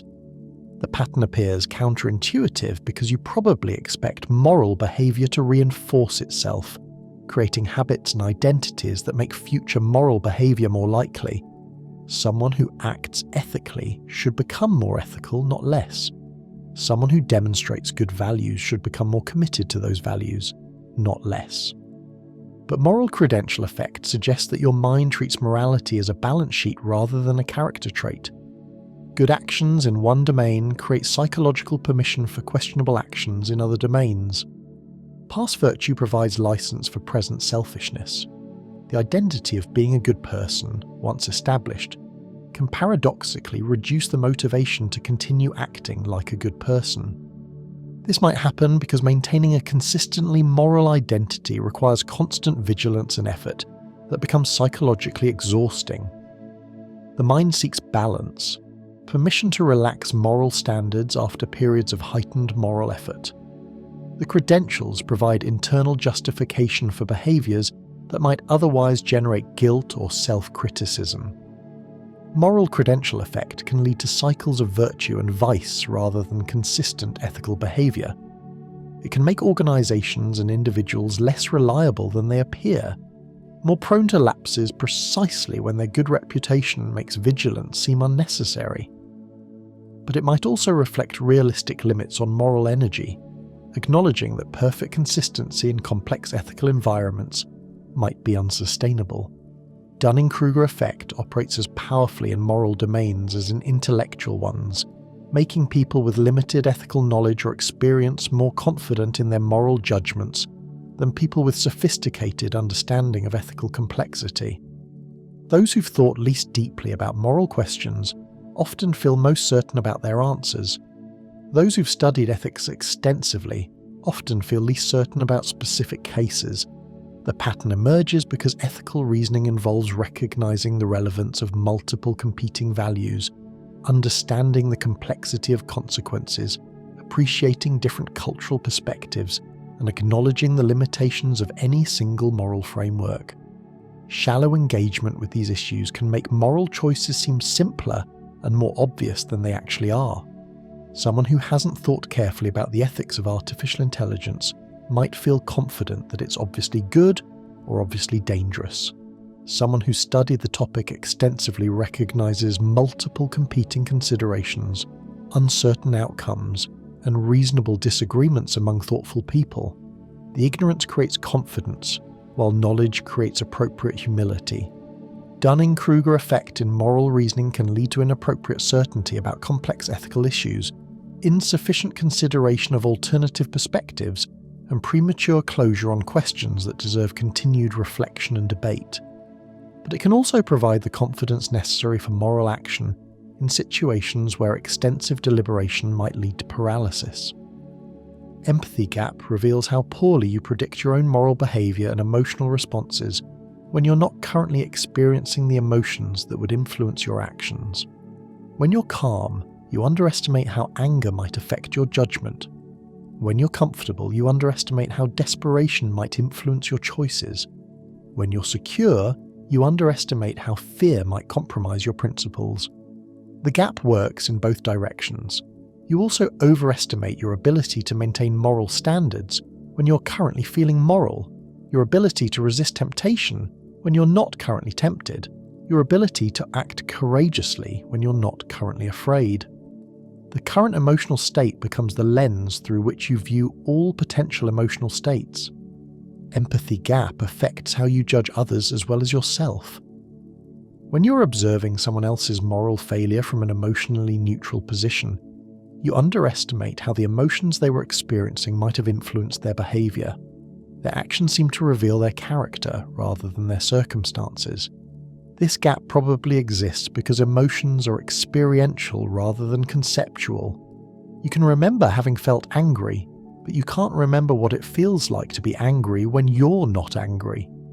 The memory of emotion differs qualitatively from the experience of emotion, creating systematic errors in predicting how emotions will influence future behavior. Understanding empathy gap can improve moral decision-making by encouraging advanced preparation for emotional states that might compromise judgment, creating systems and commitments that don't depend entirely on maintaining consistent emotional responses, and practicing more generous interpretation of others' moral failures. Blame bias skews your moral judgments toward finding fault and assigning responsibility rather than understanding causes and preventing future problems. When something goes wrong, your attention focuses more on who should be blamed than on what systems, incentives, or circumstances contributed to the problem. The moral reasoning becomes about punishment and responsibility rather than learning and improvement. Blame bias probably evolved in social environments where identifying and punishing wrongdoers served important functions, deterring future misconduct, maintaining group cohesion, establishing social hierarchies, and providing emotional satisfaction to those who are harmed. Blame created accountability and social control in communities where formal institutions for justice were limited. But blame bias can interfere with effective problem solving in complex systems where individual actions are embedded in larger patterns of incentives, constraints, and unintended consequences. Focusing on individual responsibility can distract attention from systemic factors that might be more important for preventing future problems. Medical errors might result more from poorly designed systems than from individual negligence. But blame bias directs attention toward punishing the individuals involved rather than improving the systems. Financial crises might emerge from institutional incentives rather than individual greed. But blame bias focuses on finding villains rather than redesigning institutions. Blame bias serves important functions when individual choice and responsibility are actually the primary factors in moral outcomes.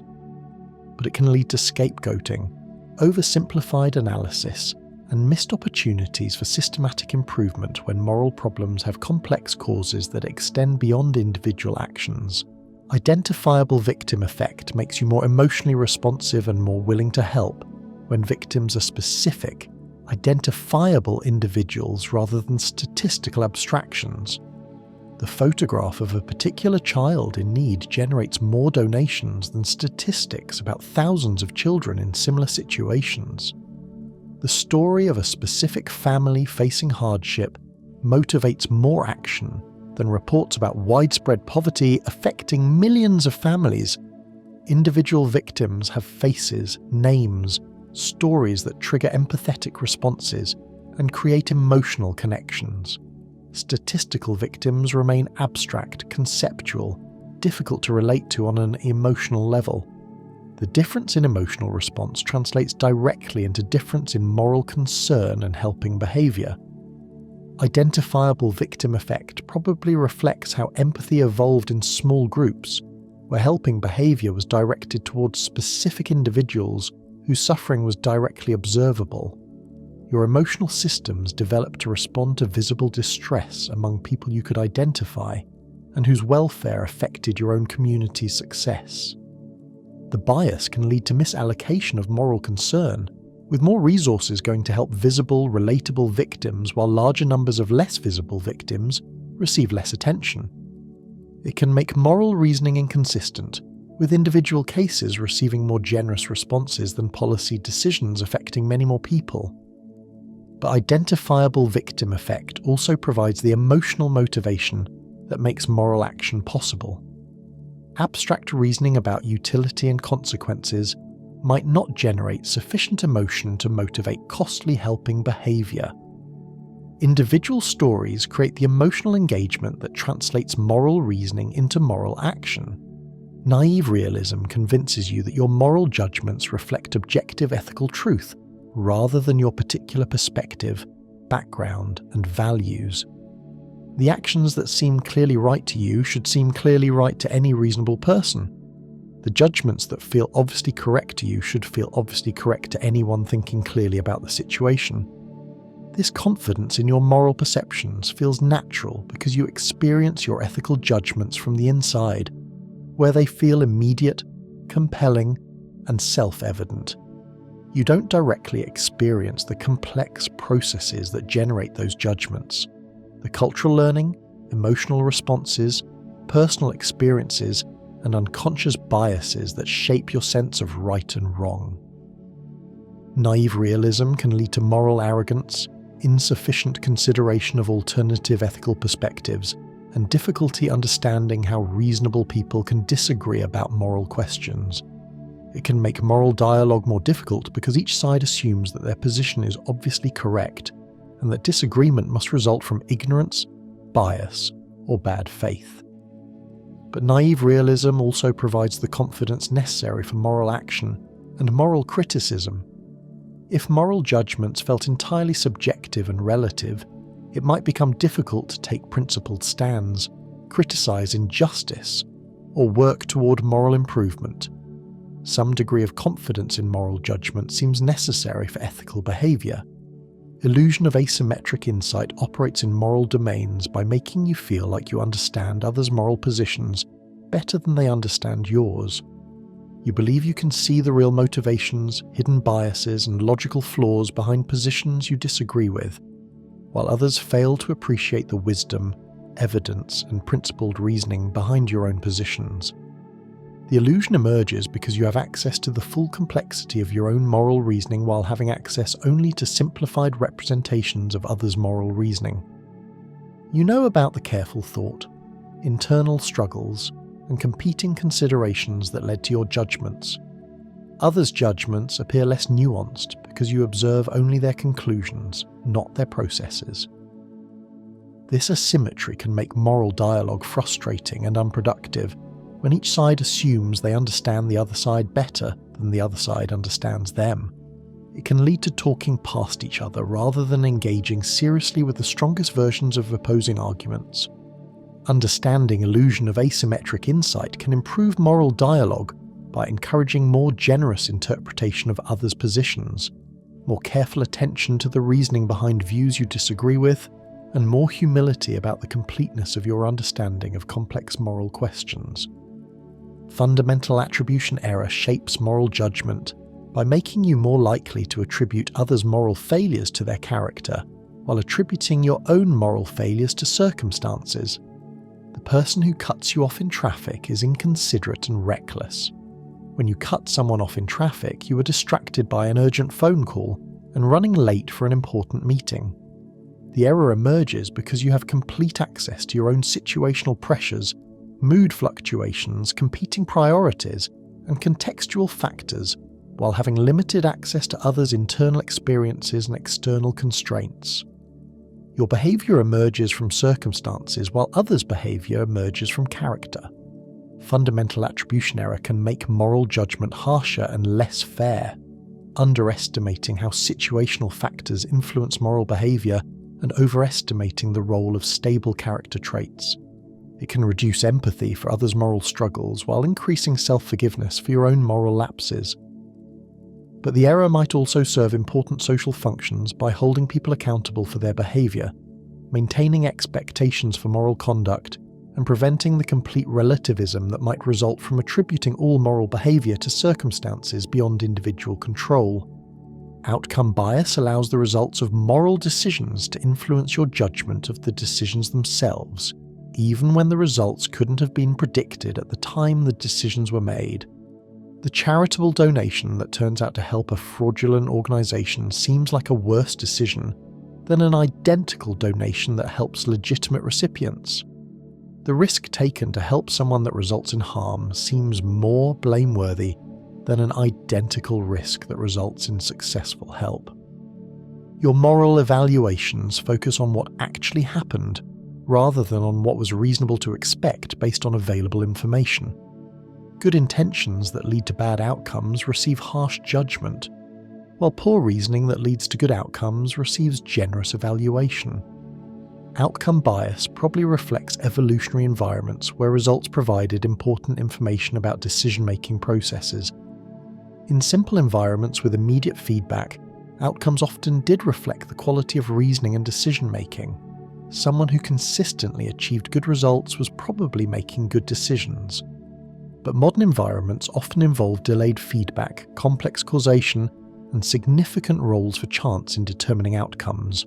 The quality of moral reasoning might be better evaluated based on the information available at the time decisions were made rather than on results that emerge from factors beyond anyone's control.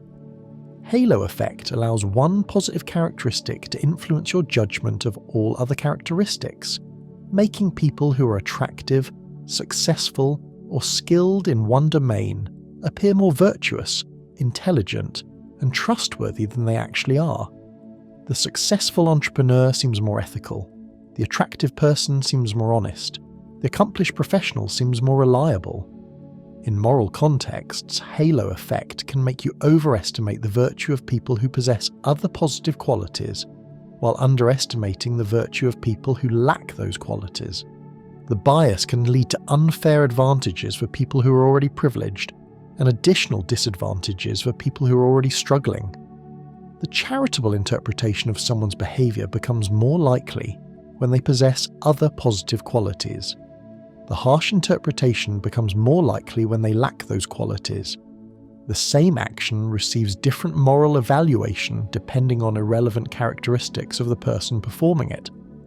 But halo effect might also reflect accurate statistical relationships in environments where different positive qualities actually do tend to co-occur. People who are successful in one domain often possess general qualities, intelligence, conscientiousness, social skill, that contribute to success in other domains as well.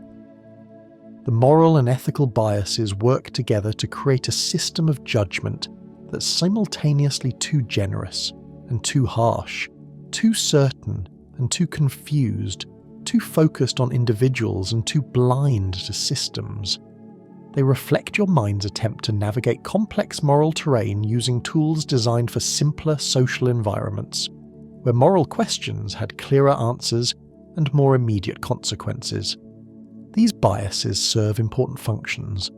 They provide the emotional motivation necessary for moral action, the confidence necessary for moral judgment, the social cohesion necessary for moral communities.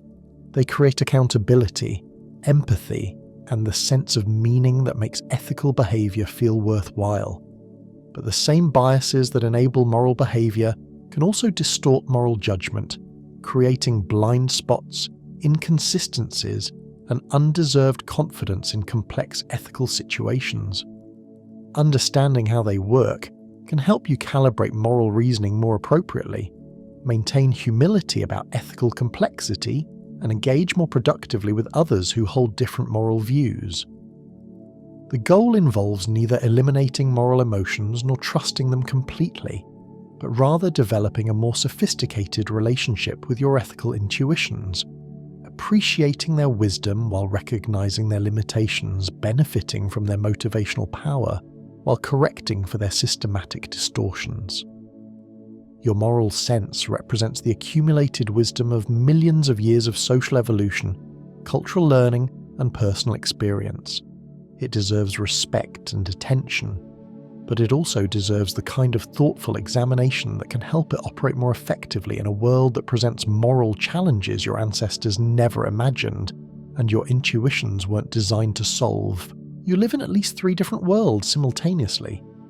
The world of memory, where the past feels vivid and meaningful, the world of immediate experience, where the present demands attention, and the world of imagination, where the future takes shape in hope and planning. Each world operates according to different rules, different priorities, different emotional logics that rarely align perfectly with each other. The person you were yesterday might have made commitments that the person you are today struggles to honour. The person you are today might make promises that the person you'll be tomorrow will find difficult to keep. The person you imagine becoming might seem more capable, more motivated, more disciplined than the person you actually become. Time doesn't flow through your consciousness like a river moving steadily in one direction. It pools and eddies, speeds up and slows down, circles back on itself in ways that create strange distortions in how you understand cause and effect, planning and memory, regret and anticipation. Your emotional responses to these temporal shifts shape your decisions in ways that can seem puzzling when examined from the outside. Temporal discounting reveals one of the most fundamental patterns in how your mind weights time. Rewards and punishments in the near future feel more significant than identical rewards and punishments in the distant future, even when logic suggests they should carry equal weight.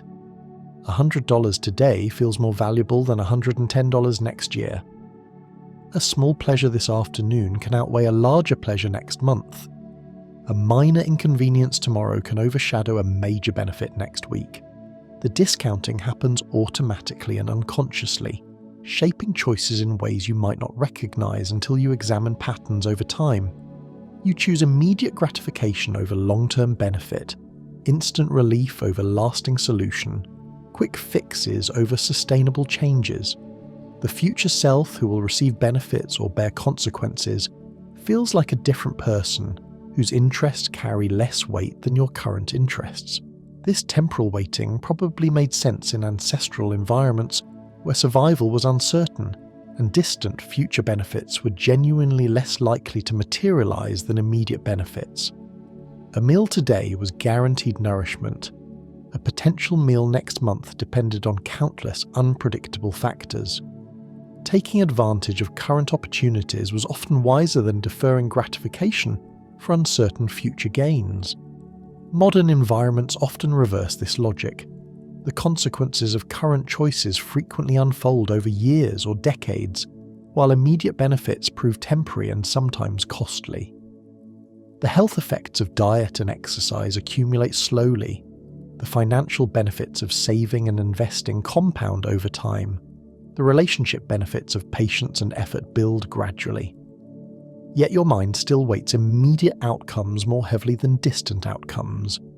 Temporal discounting can trap you in cycles where current choices repeatedly undermine future goals, spending money you meant to save, avoiding exercise you meant to prioritize, delaying projects you meant to advance. But it can also protect you from becoming overly focused on hypothetical futures at the expense of present experience and immediate relationships. Present bias operates as a more extreme version of temporal discounting, making the current moment feel disproportionately important compared to all future moments, including the very near future. You overvalue immediate experiences and undervalue experiences that will happen even a few hours or days later. The decision you're making right now feels more significant than decisions you'll make tomorrow, even when tomorrow's decisions might actually have larger consequences. Present bias shapes procrastination. Future you can handle the difficult task, the unpleasant conversation, the important planning that current you doesn't want to manage. It influences impulse purchases, relationship conflicts, health choices, and career decisions. The temporary mood, immediate circumstance, or momentary desire becomes the primary factor in choices that will affect longer time periods. The bias probably reflects how consciousness evolved to prioritize immediate survival threats and opportunities over abstract future possibilities. Present dangers required immediate action. Present opportunities needed immediate attention. the future remained hypothetical while the present demanded response. But present bias can create systematic problems in environments where most important consequences unfold over time, scales longer than immediate experience. The satisfaction of current desires can conflict with longer-term flourishing. The relief of current stress can create larger future problems. The comfort of current habits can prevent beneficial changes. Planning fallacy demonstrates how poorly your mind predicts the time, energy, and resources required for future projects, consistently underestimating how long tasks will take and how much effort they'll require.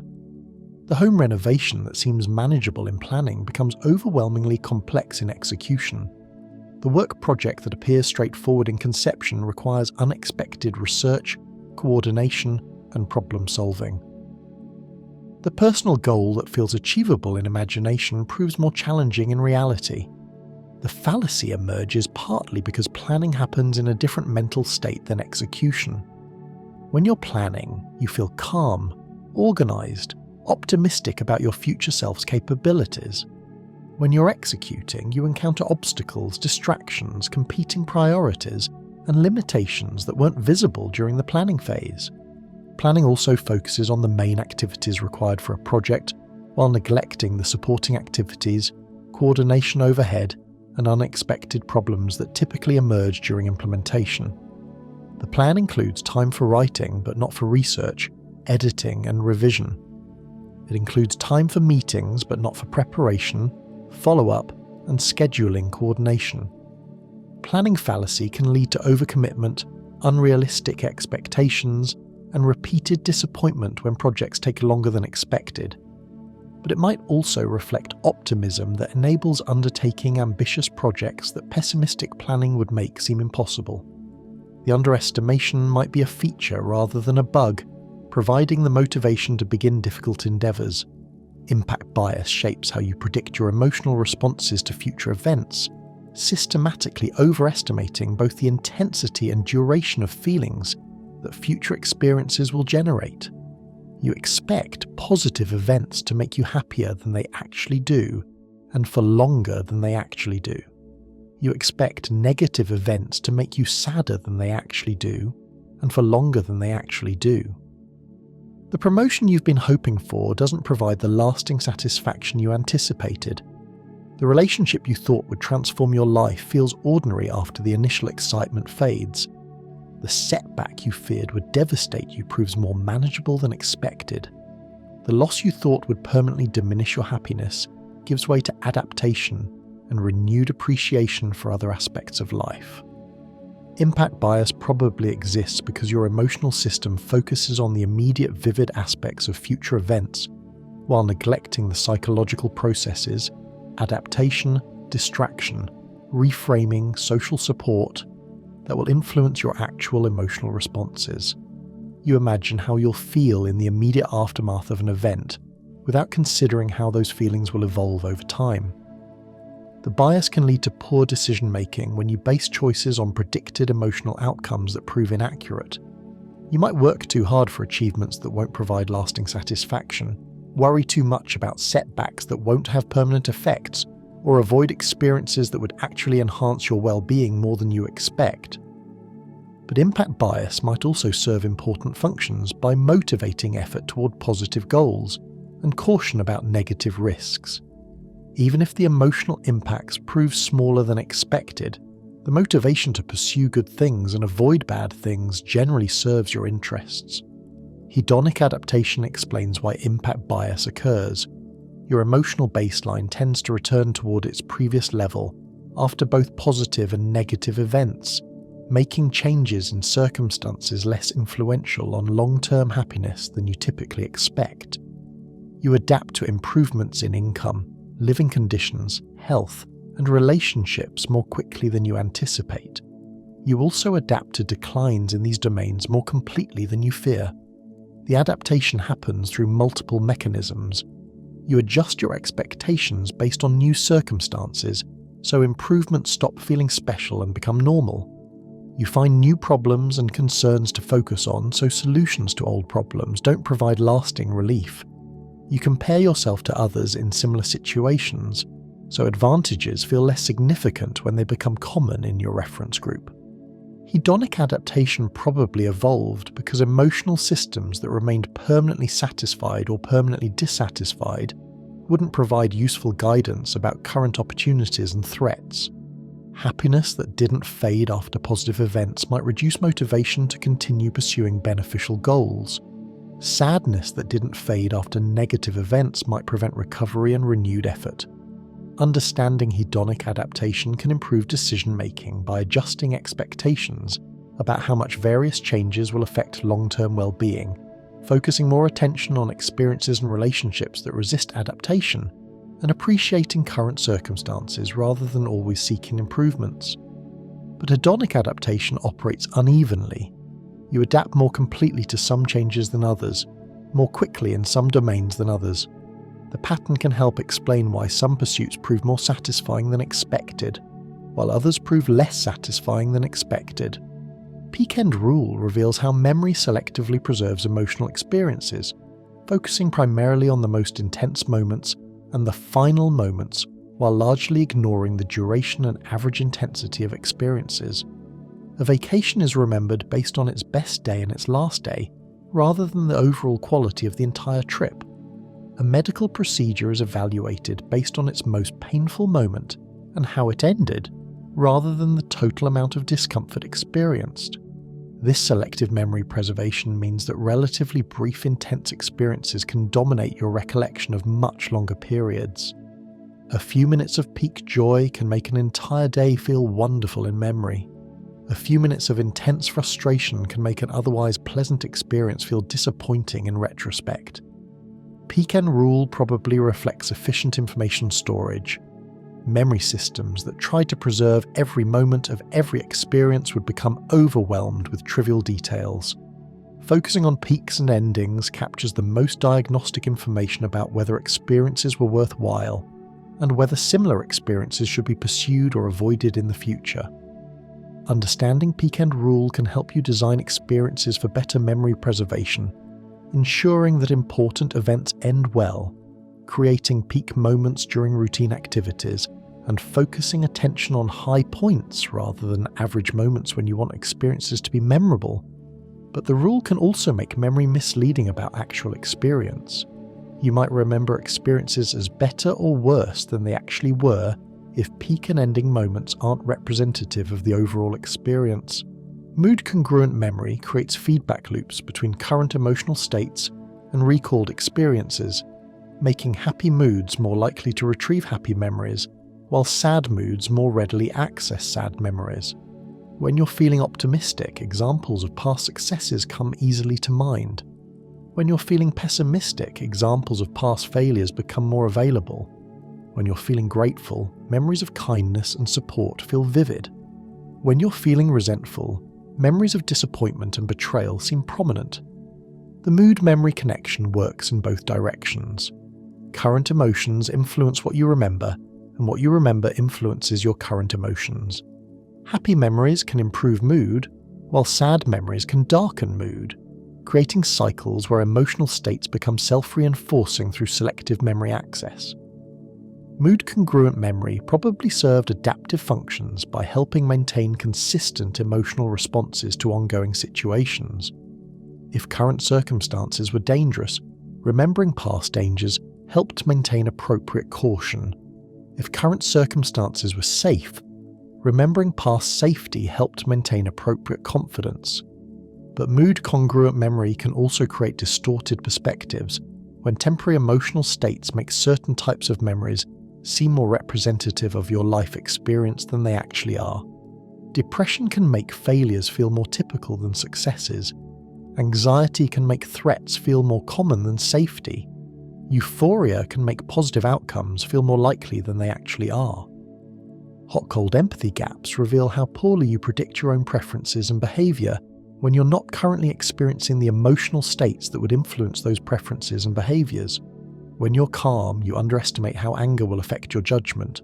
When you're comfortable, you underestimate how desperation will influence your choices. When you're well-fed, you underestimate how hunger will shape your decisions.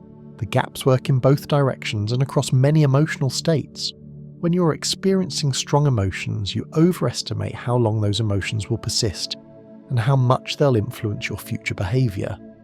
When you're not experiencing strong emotions, you underestimate how much those emotions will affect your future choices when they do arise. Hot-cold empathy gaps can lead to poor planning when you base future commitments on current emotional states that won't persist. You commit to challenging exercise routines when you're feeling motivated, but not when you're feeling tired. You make social commitments when you're feeling extroverted, but regret them when you're feeling introverted. Understanding empathy gaps can improve decision-making by planning for emotional variability, creating systems that work across different emotional states, and maintaining humility about your ability to predict your own future preferences and behaviour. Time-saving bias makes you overestimate how much time will be saved by increasing speed, and underestimate how much time will be lost by decreasing speed. You think driving faster will save significant time when the actual savings are small. You believe working more efficiently will free up substantial time when the gains prove modest. You expect shortcuts to provide major time benefits when they often provide minor benefits. The bias emerges because your mind focuses on the speed or efficiency change while neglecting the baseline time requirements and the mathematics of time savings. Increasing speed from 30 miles per hour to 40 miles per hour saves much more time than increasing speed from 60 miles per hour to 70 miles per hour. But both feel like similar improvements. Time-saving bias can lead to risky or stressful behaviour that provides smaller benefits than expected. Dangerous driving for minimal time savings, excessive multitasking for modest efficiency gains, expensive time-saving purchases that don't significantly improve life quality. End-of-history illusion convinces you that while you've changed significantly in the past, you'll change relatively little in the future. Your current preferences, values, personality and goals feel stable and permanent, even though you can recognise how much these aspects of yourself have evolved over previous years or decades. The illusion probably exists because you have direct access to your current mental state and can imagine maintaining it indefinitely, while you have limited ability to predict the specific ways you might change or the circumstances that might drive those changes. Current you feels real and permanent, while future you remains hypothetical and abstract. End of history. Illusion can lead to overcommitment to current preferences, insufficient preparation for changing circumstances, and surprise when your future self develops different priorities than your current self anticipated. The time and emotion biases work together to create a psychological experience where the past feels more coherent than it was, the present feels more significant than it is, and the future feels more predictable than it will be. They reflect your mind's attempt to navigate temporal complexity, using systems designed for more immediate concerns and simpler time horizons. These biases serve important functions. They motivate current action, preserve meaningful memories, enable emotional regulation, and provide the confidence necessary to make plans despite uncertain outcomes. They create the sense of continuity and meaning that makes it possible to experience yourself as a coherent person, persisting through time. But the same biases that enable temporal navigation can also create systematic errors in planning, unrealistic expectations about future emotions, and missed opportunities to learn from past experience. Understanding how they work can help you make better decisions across time, maintain appropriate humility about future predictions, and design systems that account for how your preferences and capabilities change over time. The goal involves neither eliminating these temporal biases nor trusting them completely, but rather developing a more sophisticated relationship with time, appreciating how emotion shapes memory and planning, while recognizing the systematic ways these processes can mislead you about past, present, and future. The story you tell about yourself is the most important story you know, and like all stories, it's both true and invented, both accurate and artfully constructed to serve purposes beyond mere documentation. You are simultaneously the author, narrator, protagonist, and audience of this ongoing narrative that weaves together memories, hopes, relationships, and meaning into something that feels like a coherent self persisting through time. The story provides continuity across the countless changes you undergo, explanation for the choices you make, and justification for the life you're living. But the story requires constant maintenance, continuous editing, selective emphasis, and creative interpretation to remain compelling and coherent. Your mind works tirelessly to preserve a sense of self that feels stable, valuable, and comprehensible, even when the raw material of experience suggests something more chaotic, contradictory, and uncertain. The biases that shape this self-story operate largely outside conscious awareness, like invisible editors working behind the scenes to make sure the narrative hangs together, that the protagonist appears reasonably competent and worthy, that the plot makes sense and the character development feels believable. They protect your sense of identity while sometimes distorting your perception of reality. Illusion of control provides one of the most fundamental building blocks of selfhood, the persistent belief that you have more influence over outcomes than you actually do, that your choices and actions shape events more than chance, external forces, or other people's decisions. You feel responsible for successes that might have resulted largely from luck, timing, or circumstances beyond your control. You plan as if your efforts will reliably produce intended results in systems that often operate according to chaotic, unpredictable, or invisible principles. The illusion extends from small daily experiences to major life outcomes. You adjust the thermostat as if your actions will reliably control the temperature, ignoring lag times and external factors. You choose investments as if your research and timing will determine returns, minimizing the role of market forces beyond any individual's influence. You maintain relationships as if your behavior will predictably shape others' responses, underestimating how much their reactions depend on their own internal states and external pressures. Control illusions probably evolved because individuals who felt capable of influencing outcomes were more likely to take beneficial actions than individuals who felt powerless. The bias motivates effort, persistence, and planning, even in situations where success isn't guaranteed. Better to try and occasionally succeed than to give up and certainly fail. But illusion of control can lead to unrealistic expectations, excessive responsibility for outcomes beyond your influence, and insufficient preparation for scenarios where your efforts don't produce intended results. It can create anxiety when events don't respond to your actions, and disappointment when careful planning doesn't prevent unwanted outcomes. The illusion serves psychological functions beyond motivation. It provides a sense of agency and meaning that makes life feel purposeful rather than random, significant rather than arbitrary. Even when the control is partly illusory, the feeling of influence creates ownership, responsibility, and engagement with the world around you. Self-serving bias operates as perhaps the most consistent editor of your personal narrative, systematically emphasizing information that makes you look good while de-emphasizing information that makes you look bad. Your successes result from skill, effort, and good judgment. Your failures result from bad luck, unfair circumstances, and other people's mistakes. Your contributions to group projects stand out clearly in memory, while others' contributions fade into background. Your positive qualities feel obvious and important, while your negative qualities feel minor and circumstantial.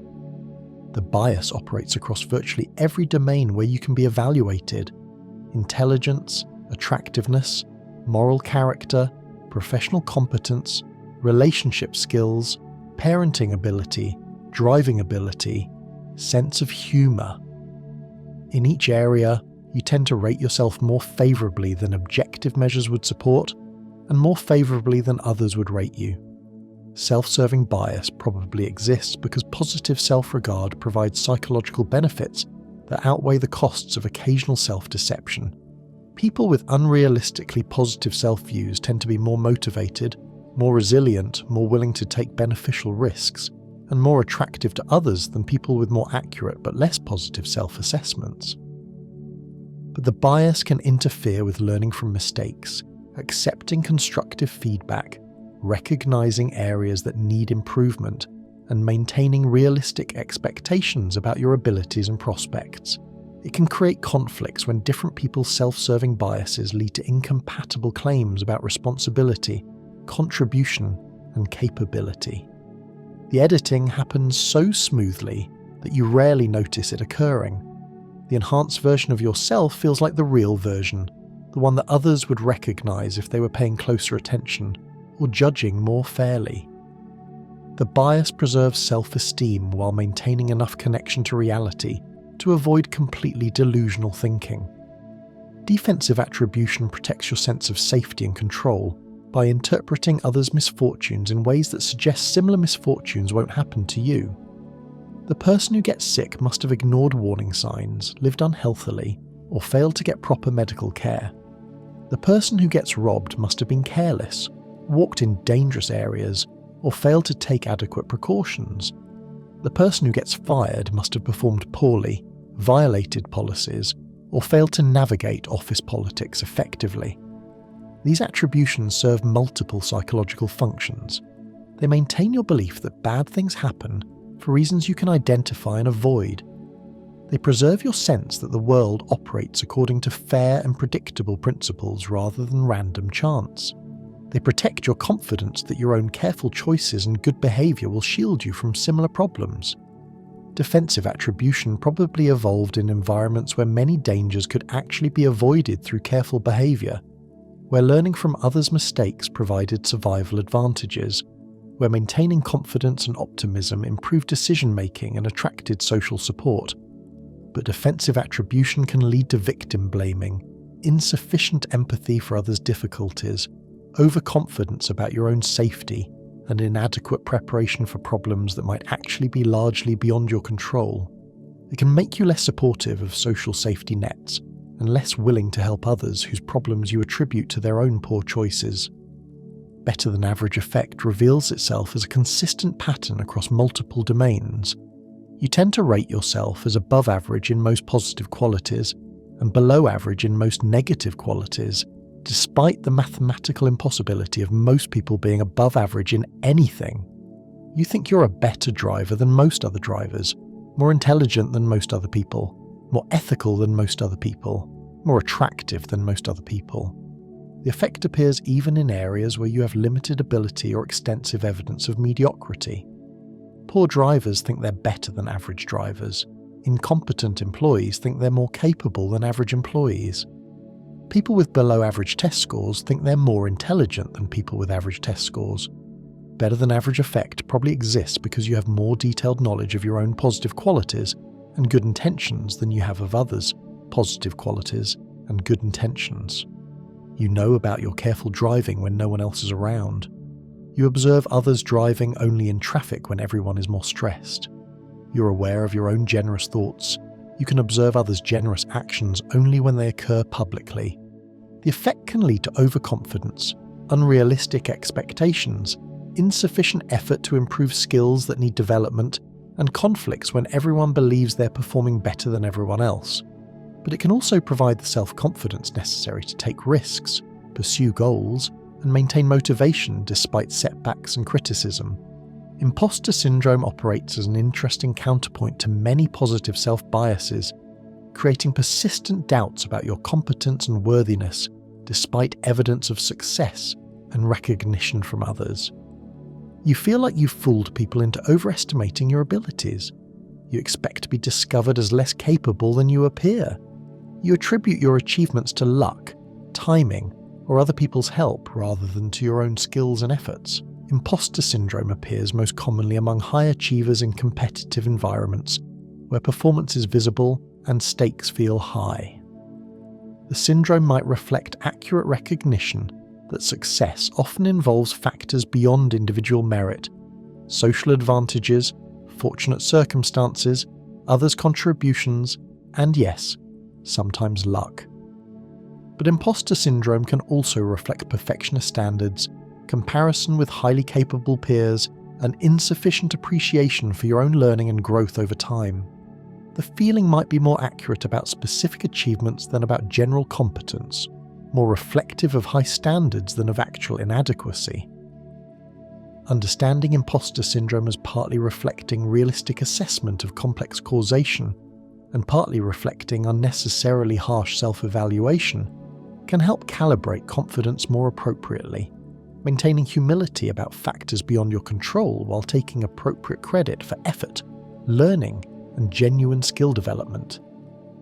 Trait ascription bias influences how you explain your own behavior versus others' behavior, attributing others' actions to stable personality characteristics, while attributing your own actions to situational factors and temporary states. Others are late because they're disorganized. You're late because traffic was unusual. Others are rude because they're inconsiderate. You're rude because you're having a stressful day. The asymmetry exists because you have complete access to your own situational pressures, mood fluctuations, and circumstances, while having limited access to others' internal experiences. Your behavior emerges from the complex interaction of personality and situation. Others' behavior appears to emerge primarily from personality because their situations remain largely invisible to you. Trait ascription bias can make you more generous toward yourself and harsher toward others, more forgiving of your own inconsistencies, and more critical of others' apparent character flaws. It can interfere with learning from others' experiences and with developing empathy for the challenges others face. But the bias might also protect your sense of agency and possibility for change. If you attributed your own behavior primarily to fixed traits, you might feel less capable of improvement and less motivated to work on developing better patterns. The situational attributions preserve hope that you can behave differently in different circumstances. Bystander effect reveals how your sense of personal responsibility changes based on social context, making you less likely to take action when others are present who could also act. The presence of other people diffuses your sense of individual obligation, making it feel like someone else's responsibility to help, intervene, or address problems that you might handle if you were alone. The effect operates through multiple mechanisms. You assume that others are more capable or better positioned to help than you are. You worry about appearing foolish if you misinterpret the situation or act inappropriately. You expect others to act first, and their inaction suggests that action isn't necessary or appropriate. Bystander effect probably reflects reasonable social coordination strategies in many contexts. Avoiding redundant effort makes sense when multiple people could address the same problem. Deferring to others who have more expertise, authority, or better positioning can lead to more effective responses than everyone acting simultaneously. But the effect can lead to situations where everyone assumes someone else will take responsibility, resulting in problems going unaddressed, even when multiple people could help. It can reduce your sense of personal agency and obligation in contexts where your action could make a meaningful difference.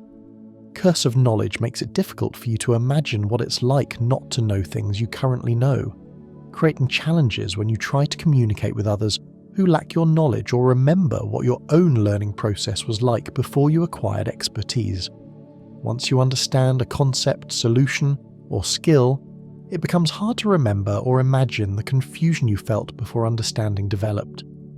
The curse appears in teaching, explaining, writing, planning, and any other context where you need to bridge the gap between your current knowledge and others' more limited knowledge. You skip steps that seem obvious to you but aren't obvious to others.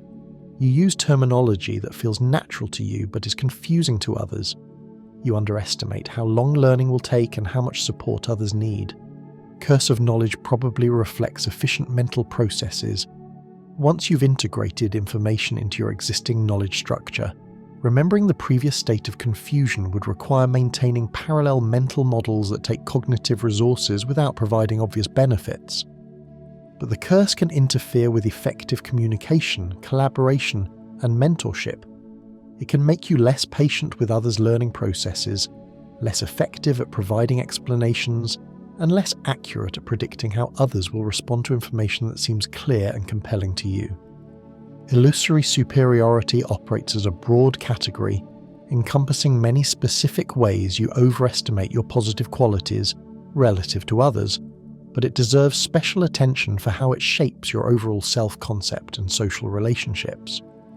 Beyond thinking you're better than average in specific domains, you tend to believe that your overall approach to life is wiser, more effective, and more admirable than most other people's approaches. Your values feel more important than others' values. Your priorities feel more reasonable than others' priorities. Your lifestyle choices feel more thoughtful than others' lifestyle choices. Your way of handling relationships, career decisions, and life challenges feels more mature and effective than the approaches you observe others using. Illusory superiority can lead to insufficient learning from others, inadequate consideration of alternative approaches, and difficulty maintaining close relationships with people whose values and choices differ significantly from yours. But it can also provide the confidence and conviction necessary to make difficult decisions, maintain consistency in your choices, and resist social pressures that might lead you away from approaches that actually do work well for you. Illusion of transparency makes you overestimate how obvious your internal states are to others, and how well others can interpret your thoughts, feelings, and intentions based on your behavior. You assume that your nervousness, attraction, boredom, or enthusiasm is more apparent to others than it actually is. You believe that your sarcasm, jokes, or hints are more clearly understood than they typically are. The illusion probably exists because your internal states feel so vivid and important to you that it seems like they must be equally obvious to external observers. You experience your emotions, thoughts, and intentions from the inside where they feel intense and significant. Others experience only your external behavior, which provides much more limited information about your internal state. Illusion of transparency can lead to miscommunication when you assume others understand your intentions without explicit communication, social anxiety when you overestimate how much others notice your nervousness or awkwardness, and frustration when others don't respond appropriately to feelings or needs that seem obvious to you. But the illusion might also encourage authentic expression and social connection. If you believed that your internal states were completely invisible to others, you might feel isolated and misunderstood. The assumption that others can read your emotional states encourages the kind of behavioral expression that actually does help others understand you better. The identity and self-biases work together to create and maintain a coherent, valuable, and comprehensible sense of self in a world that often provides chaotic, contradictory, and humbling feedback about who you are and what you're capable of accomplishing. They protect your psychological well-being, while sometimes distorting your perception of reality and your relationships with others. These biases serve essential functions. They provide the confidence necessary to take risks and pursue goals, the resilience necessary to recover from setbacks and criticism, the sense of agency necessary to feel responsible for your choices and capable of improvement. They create the foundation of self-worth that makes it possible to function effectively in challenging environments and maintain motivation despite uncertainty and difficulty. But the same biases that enable healthy self-regard can also create blind spots, unrealistic expectations, and difficulties in relationships and learning. Understanding how they work can help you maintain appropriate confidence, while also staying open to feedback, growth, and the possibility that your perspective on yourself might be as constructed and selective as your perspective on everything else. The goal involves neither eliminating self-serving biases nor accepting them uncritically, but rather developing a more nuanced relationship with your sense of self, appreciating the psychological benefits of positive self-regard, while remaining curious about the ways your self-story might be edited, enhanced, and selectively emphasized to serve functions beyond accurate self-assessment. You are both the author and the protagonist of your life story, but you're also the reader who needs to be convinced that the story makes sense, that the character's worth caring about, and that the plot is heading somewhere meaningful. The biases that shape this story reflect your deep need to feel valuable, capable, and comprehensible to yourself, even in a world that often provides evidence to the contrary. The fortress of what you think you know is more fragile and more heavily defended than you might imagine. Every belief you hold, every piece of knowledge you've acquired, every opinion you've formed represents not just information about the world, but also investment, psychological, social, and identity investment that makes changing your mind feel like much more than simply updating data. When new information challenges what you believe, you're not just evaluating evidence, you're weighing the costs of being wrong against the costs of changing course, the pain of admitting error against the difficulty of reconstructing understanding. Your mind approaches new information more like a lawyer building a case than like a scientist testing hypotheses. The lawyer's job involves finding evidence that supports predetermined conclusions while minimizing evidence that contradicts those conclusions. The scientist's job involves following evidence toward whatever conclusions it suggests, regardless of personal preferences or prior expectations. You probably prefer to think of yourself as more scientist than lawyer, more objective than partisan, more interested in truth than in being right. But the psychological machinery of belief operates more defensively than you typically recognize, more motivated by consistency and self-protection than by accuracy and learning. Belief bias reveals one of the most fundamental challenges to clear thinking. Your ability to evaluate logical arguments depends heavily on whether you agree with their conclusions. Arguments that reach conclusions you already accept seem more logical, better supported, more convincing than arguments that reach conclusions you reject, even when the quality of reasoning is identical. When you read an argument supporting a position you favour, you focus on its strengths, the compelling evidence, the reasonable assumptions, the logical connections between premises and conclusion. When you read an argument supporting a position you oppose, you focus on its weaknesses, the questionable evidence, the debatable assumptions, the gaps in reasoning. This selective evaluation happens automatically and unconsciously. You experience yourself as objectively assessing argument quality, when you're actually allowing your prior beliefs to determine what counts as good reasoning. The bias operates even when you're explicitly instructed to evaluate arguments based purely on logical structure rather than content. Belief bias probably evolved because maintaining consistent worldviews provided advantages in social and physical environments where rapid decision-making was often more important than perfect accuracy. Individuals who constantly change their minds based on new information might appear unreliable to potential allies and might waste time and energy switching between incompatible strategies.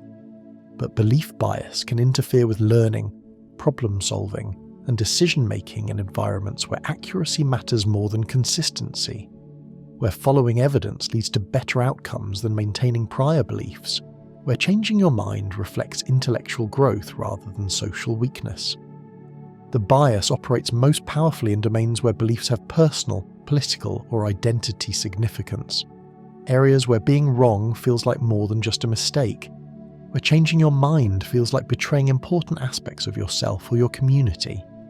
Backfire effect represents an extreme form of belief bias, where corrective information not only fails to change incorrect beliefs, but actually strengthens them. When you encounter evidence that contradicts strongly held beliefs, instead of updating those beliefs, you might become more confident in them. The challenge to your beliefs gets interpreted as confirmation that your beliefs are under attack, which paradoxically increases your commitment to defending them. The effect appears most clearly in political and ideological contexts where beliefs are tied to identity and group membership. Fact-checking information that contradicts political beliefs can increase rather than decrease confidence in those beliefs. Scientific evidence that challenges ideological positions can strengthen rather than weaken commitment to those positions. Backfire effect probably reflects the social functions of belief, maintaining group solidarity, signaling loyalty, preserving identity, taking precedence over the accuracy functions of belief when the two come into conflict. Changing core beliefs in response to external challenges might threaten social relationships and self-concept in ways that feel more costly than potential increases in accuracy. But the effect also might reflect appropriate skepticism about the sources and motivations behind corrective information. When correction comes from groups or institutions you distrust, treating it skeptically might sometimes be reasonable. The challenge involves distinguishing between appropriate skepticism and defensive resistance to unwelcome information. Recent research suggests that backfire effect might be less common and less strong than initially believed, appearing primarily when beliefs are extremely important to identity and when corrective information is presented in ways that feel attacking rather than informative. Semmelweis reflex describes the automatic rejection of new knowledge that contradicts established beliefs, especially when the new knowledge comes from sources that lack traditional authority or credibility. The name comes from Ignaz Semmelweis, a Hungarian physician who discovered that hand-washing dramatically reduced deaths from childbed fever, but was rejected by the medical establishment of his time. The reflex appears across many domains where established institutions, expert communities, or conventional wisdom resist innovations that challenge existing practices and beliefs. New ideas get dismissed not because they lack evidence, but because they contradict what everyone currently believes, because they come from outsiders rather than insiders, because they imply that current approaches are flawed.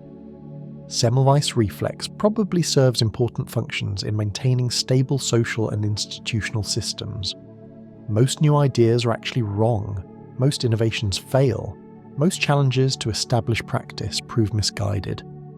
Automatically rejecting most new claims protects against the costs of constantly experimenting with untested approaches.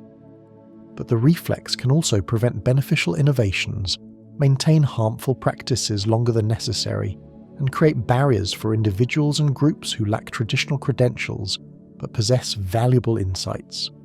The challenge involves developing systems that provide appropriate skepticism about new claims while remaining open to genuine innovations.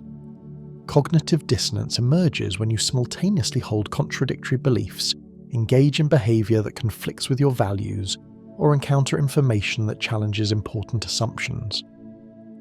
The psychological discomfort created by these inconsistencies motivates efforts to reduce the dissonance, but not always in ways that improve accuracy or behavior. You might resolve dissonance by changing beliefs to match behavior, rather than changing behavior to match beliefs. The person who smokes might minimize health risks rather than quit smoking. The person who acts selfishly might adjust their moral standards rather than act more generously. The person who makes a poor decision might focus on its benefits rather than acknowledge its costs. Dissonance reduction often involves creative reinterpretation of evidence, selective attention to confirming information, and rationalization of choices that initially felt problematic.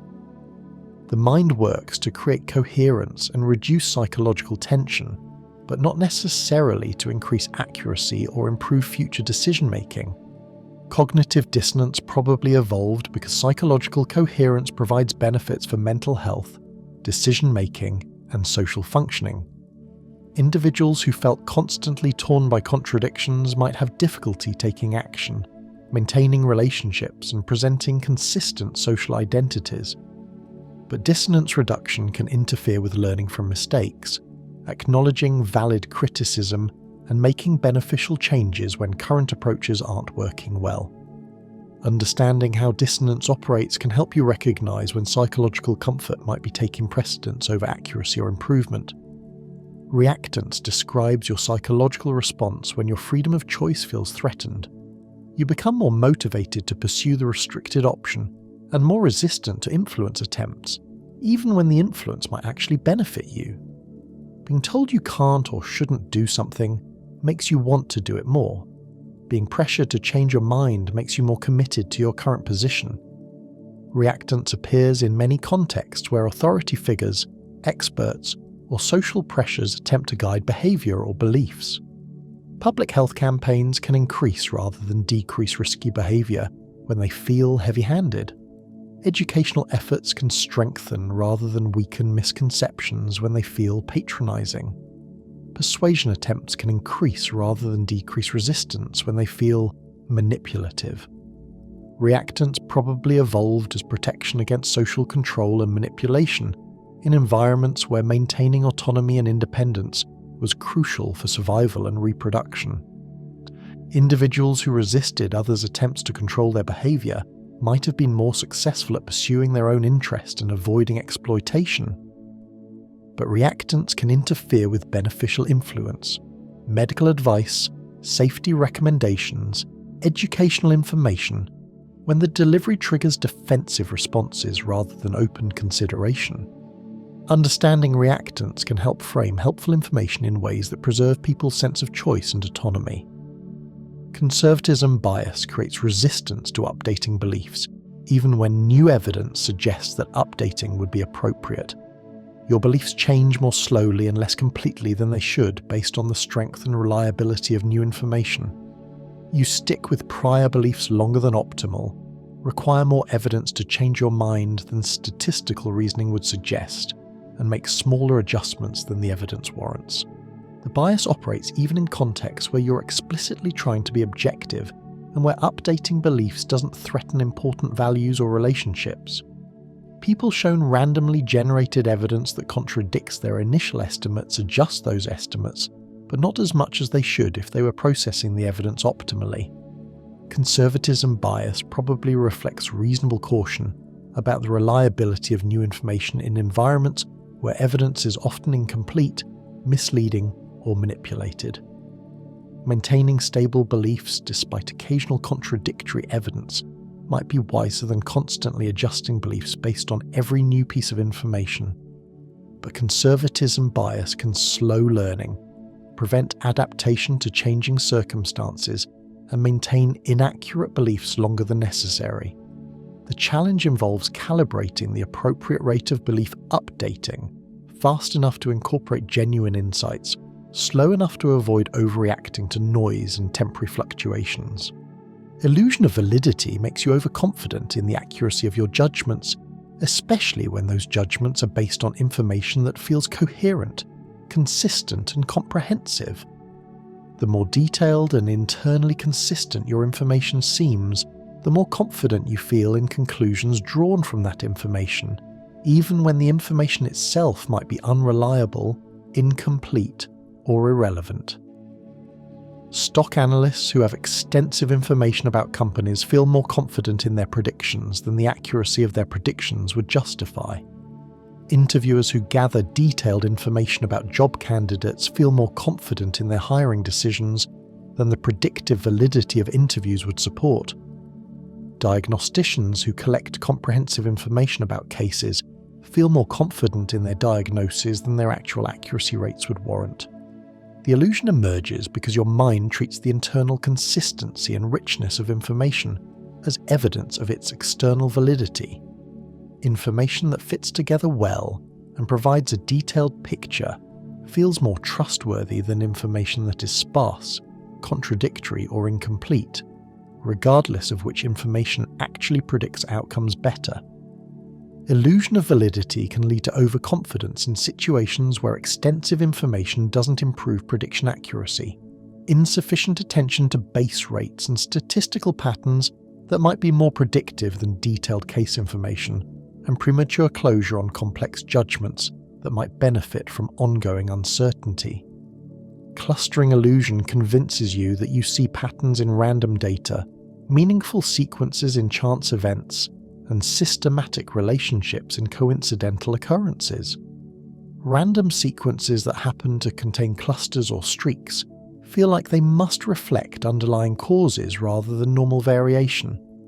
Coincidences that seem meaningful feel like they must indicate hidden connections rather than statistical inevitability.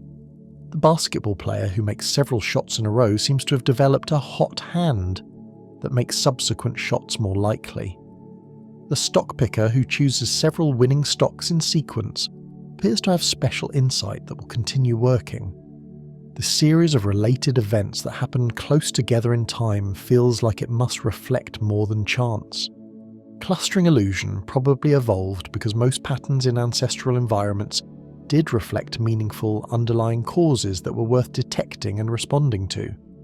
Animal behavior, seasonal changes, and social dynamics followed predictable patterns that could be learned and exploited. The cost of missing real patterns was often greater than the cost of seeing patterns where none existed. But clustering illusion can lead to false confidence in systems, strategies, or theories that happen to work well temporarily due to chance, insufficient appreciation for how much randomness influences outcomes in complex environments, and wasted effort trying to maintain or reproduce successful patterns that were actually just statistical fluctuations.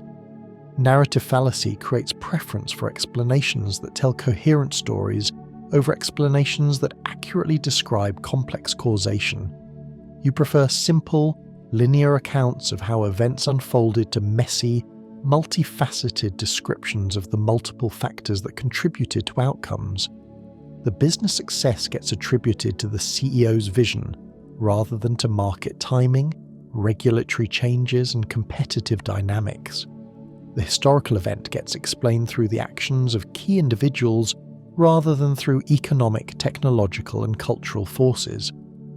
Narrative explanations feel more satisfying, easier to remember, and more convincing than statistical or systemic explanations, even when the latter provide more accurate and useful understanding of how the world actually works. Stories provide meaning, coherence, and actionable lessons that complex multi-causal accounts often lack. Narrative fallacy probably reflects how human minds evolved to understand social situations, where individual intentions, actions, and relationships were indeed the primary drivers of important outcomes. In small communities, stories about who did what and why provided useful guidance for future interactions and decisions. But narrative fallacy can lead to oversimplified understanding of complex systems, overestimation of how much individual actions determine outcomes, and inadequate attention to systemic factors that might be more important for predicting and influencing future events. Availability cascade describes how ideas can gain credibility and support simply through repetition and media attention rather than through evidence or logical analysis. The more often you encounter a claim, the more familiar and plausible it seems. The more attention an issue receives, the more important and urgent it appears. The more people discuss a possibility, the more likely it seems to actually happen. Availability cascades can drive public policy, social movements, and individual decisions based more on how much attention issues receive than on how significant they actually are. Dramatic but rare risks can receive disproportionate concern and resources, while mundane but common risks receive insufficient attention. The cascade effect probably reflects reasonable shortcuts for evaluating importance and probability in environments where frequency of mention did correlate with actual significance. Issues that everyone was talking about were often issues that deserved attention and concern. But availability cascades can distort priorities in environments where media attention, social media amplification, and public discussion don't reliably reflect actual importance, where the most dramatic and memorable events aren't necessarily the most common or significant events. The learning, logic, and belief biases work together to create a psychological environment where maintaining existing beliefs often feels more important than acquiring new knowledge, where familiar information feels more credible than unfamiliar information, where coherent stories feel more true than complex explanations, and where social consensus feels more convincing than individual analysis. These biases serve important functions. They provide psychological stability, social coordination, and efficient decision-making shortcuts that work reasonably well in many contexts. They protect against the costs of constantly changing your mind, endlessly seeking new information, and perpetually questioning established knowledge. But the same biases that enable stable belief systems and efficient social coordination can also interfere with learning, adaptation, and accuracy when circumstances change, when established beliefs prove incorrect, or when new information deserves serious consideration despite contradicting conventional wisdom. Understanding how these biases operate can help you maintain appropriate confidence in well-established knowledge, while also staying open to genuine innovations, maintain psychological coherence without becoming rigidly committed to beliefs that might need updating, and benefit from social knowledge while also thinking independently when independence is warranted. The goal involves neither eliminating the psychological mechanisms that create stable belief systems, nor accepting every new claim that challenges conventional wisdom, but rather developing more sophisticated strategies for navigating the tension between the benefits of belief stability and the benefits of intellectual flexibility. The fortress of what you think you know needs both strong walls and open gates, protection against unreliable information, but also welcome for reliable insights that might improve your understanding of how the world actually works. In the small moments between waking and sleeping, in the ordinary choices that fill the spaces between major decisions, your mind continues its quiet work of editing reality, creating preferences, and guiding behaviour through biases so subtle you rarely notice them operating.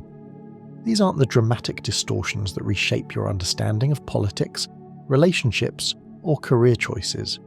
These are the gentle nudges that influence which coffee you order, how much you eat, what you notice while shopping, when you feel satisfied with your progress toward goals. They operate in the mundane territories of daily life, where conscious deliberation would be inefficient and unnecessary.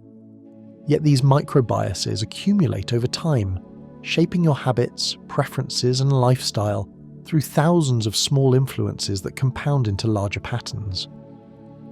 The seemingly insignificant choice becomes the repeated behaviour. The repeated behaviour becomes the established habit. The established habit becomes part of who you are and how you live. Understanding these subtle influences can reveal how much of what feels like personal preference, natural inclination, and conscious choice actually emerges from psychological mechanisms operating below the threshold of awareness, gently steering your decisions in directions you might not choose if you were thinking more deliberately about each small choice. IKEA effect demonstrates how the effort you invest in creating something increases your affection for it, regardless of the objective quality of what you've created. The bookshelf you assembled yourself feels more valuable than an identical bookshelf you bought pre-assembled. The meal you cooked feels more delicious than the same meal prepared by someone else. The idea you helped develop feels more compelling than an identical idea generated by others without your input. The effect extends beyond physical objects to include anything you've contributed effort toward creating, relationships you've worked to build, projects you've helped develop, solutions you've participated in designing. The investment of time, energy, and attention creates psychological ownership that enhances your evaluation of the outcome. This bias probably evolved because effort investment often did correlate with value in ancestral environments. Things you made yourself were customized to your specific needs and preferences. Relationships you invested effort in building were more likely to be reciprocal and reliable. Skills you developed through practice were genuinely more valuable than skills you merely observed others using. IKEA effect can lead to overvaluation of your own contributions, insufficient appreciation for others' work, and excessive attachment to projects, relationships, or possessions that might not actually warrant the emotional investment they receive. But it also provides motivation for sustained effort, appreciation for the process of creation, and deeper satisfaction from achievements that required personal investment. The bias helps explain why do-it-yourself activities, customization options, and participatory experiences often feel more satisfying than passive consumption, even when the objective outcomes aren't superior to what professionals could provide.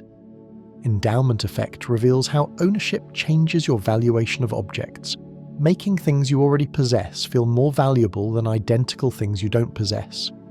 The coffee mug you own feels worth more than an identical coffee mug you might acquire.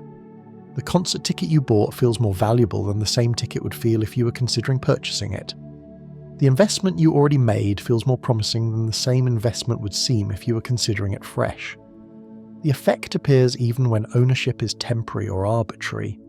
People given coffee mugs in experiments immediately value those mugs more highly than people not given mugs value identical mugs. People assigned ownership of objects for just a few minutes show increased attachment compared to people not given ownership. Endowment effect probably evolved because losing resources was often more costly than gaining equivalent resources in environments where survival margins were narrow. The food you already had was guaranteed nourishment. Food you might acquire was uncertain opportunity. The shelter you already occupied provided known security. Potential shelter involved unknown risks. The bias can lead to reluctance to make beneficial trades, excessive attachment to possessions that no longer serve you well, and decision-making that prioritizes avoiding loss over pursuing gain. But it also creates appreciation for what you have, motivation to care for your possessions, and stability in your choices and living situation. Understanding endowment effect can help you evaluate whether your attachment to current possessions, investments, or situations reflects genuine value or simply the psychological boost that ownership provides. Goal gradient effect accelerates your effort and motivation as you get closer to completing goals, making you work harder and more consistently when you can see the finish line approaching. The runner speeds up in the final stretch. The loyalty program member makes more purchases when approaching reward thresholds. The student works more intensively as deadlines approach. The effect operates across many domains and timescales. You feel more motivated to clean your house when you've already cleaned most of it. You're more likely to complete a book when you're near the end than when you're in the middle.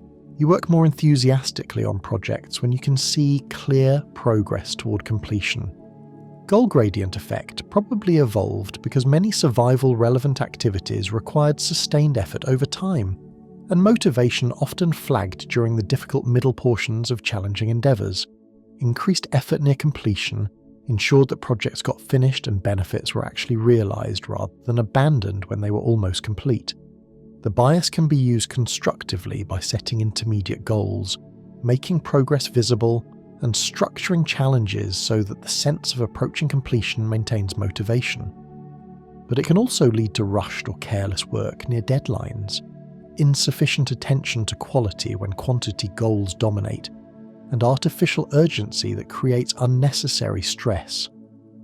Mere exposure effect increases your preference for things simply through repeated exposure, making familiar options feel more attractive, safer, and more appealing than unfamiliar alternatives. The song you hear frequently becomes more likable. The face you see regularly becomes more attractive. The brand you encounter often becomes more trustworthy. The effect operates even when exposure is brief and unconscious. People shown subliminal flashes of images develop preferences for those images over images they weren't shown. People who walk past the same buildings regularly develop more positive feelings about those buildings. People who encounter the same ideas repeatedly find those ideas more believable and compelling. Mere exposure effect probably evolved as a learning mechanism that helped identify safe, beneficial, or socially acceptable options in environments where familiarity often correlated with safety. Foods that others in your community ate regularly were likely safe to eat. People you encountered frequently without negative consequences were likely safe to interact with.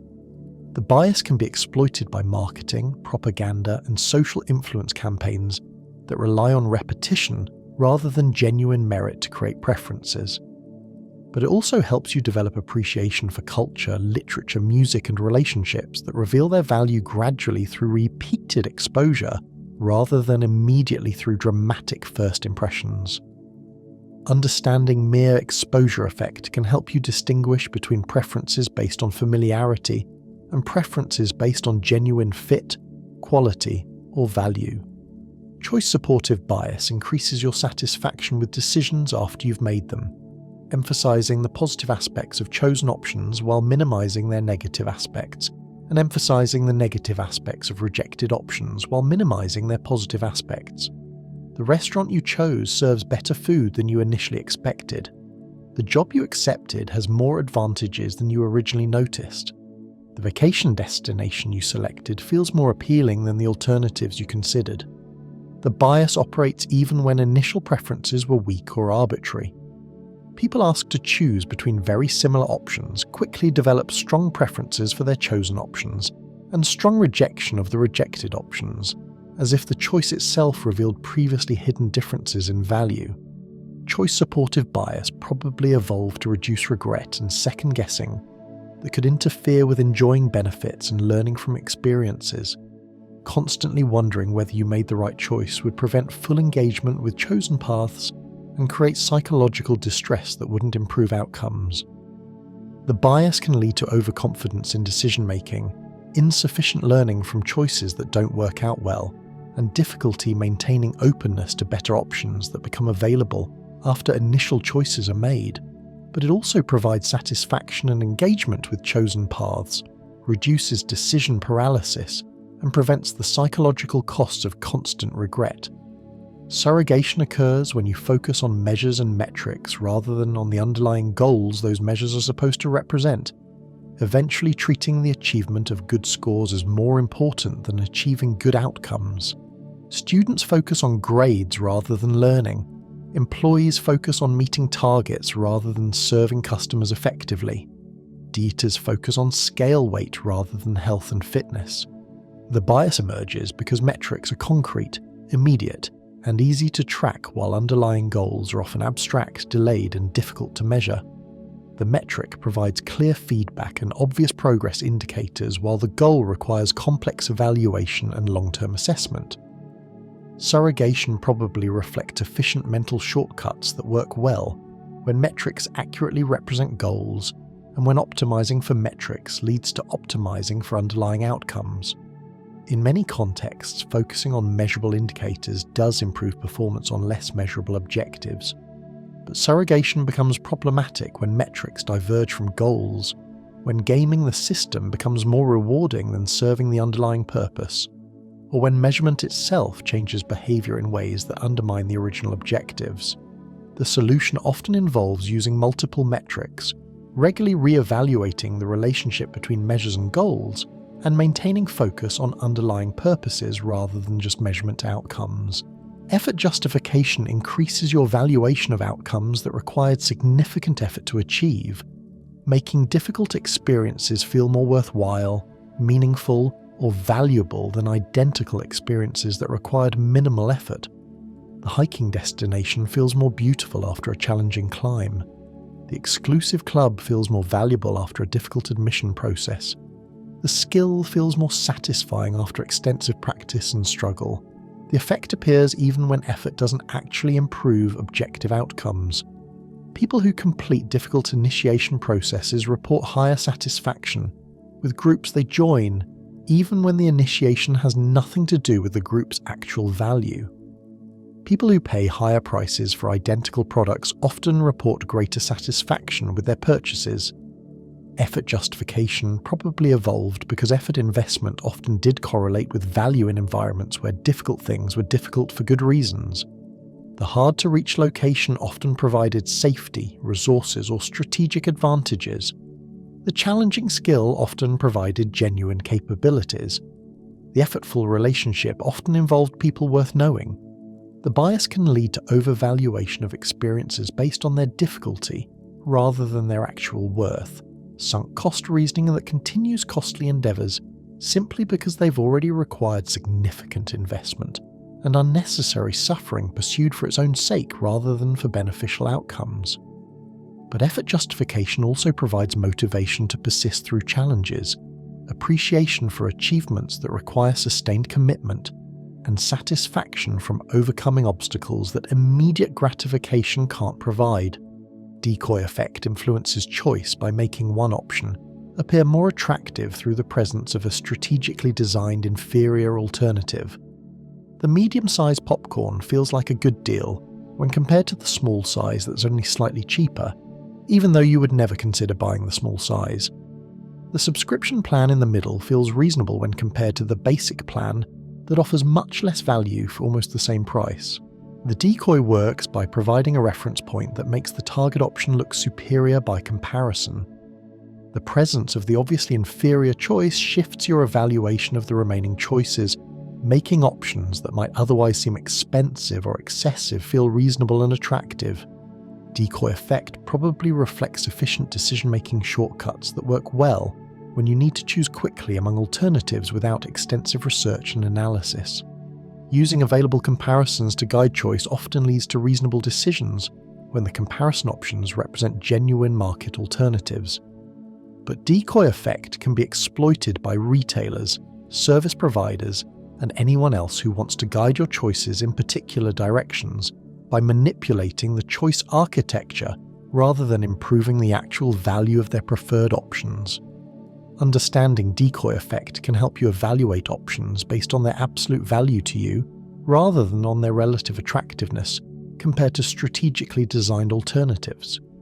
Familiarity principle creates preference for options, people, ideas, and experiences that feel familiar over alternatives that feel novel or foreign, even when objective evaluation might favour the unfamiliar alternatives. The restaurant you've been to before feels safer than the new restaurant with better reviews. The route you know feels preferable to the potentially faster route you haven't tried. The approach you've used successfully before feels more reliable than the approach that might work better, but requires learning new skills. The principle operates across many domains of choice and evaluation. Familiar faces seem more trustworthy. Familiar brands seem more reliable. Familiar ideas seem more reasonable.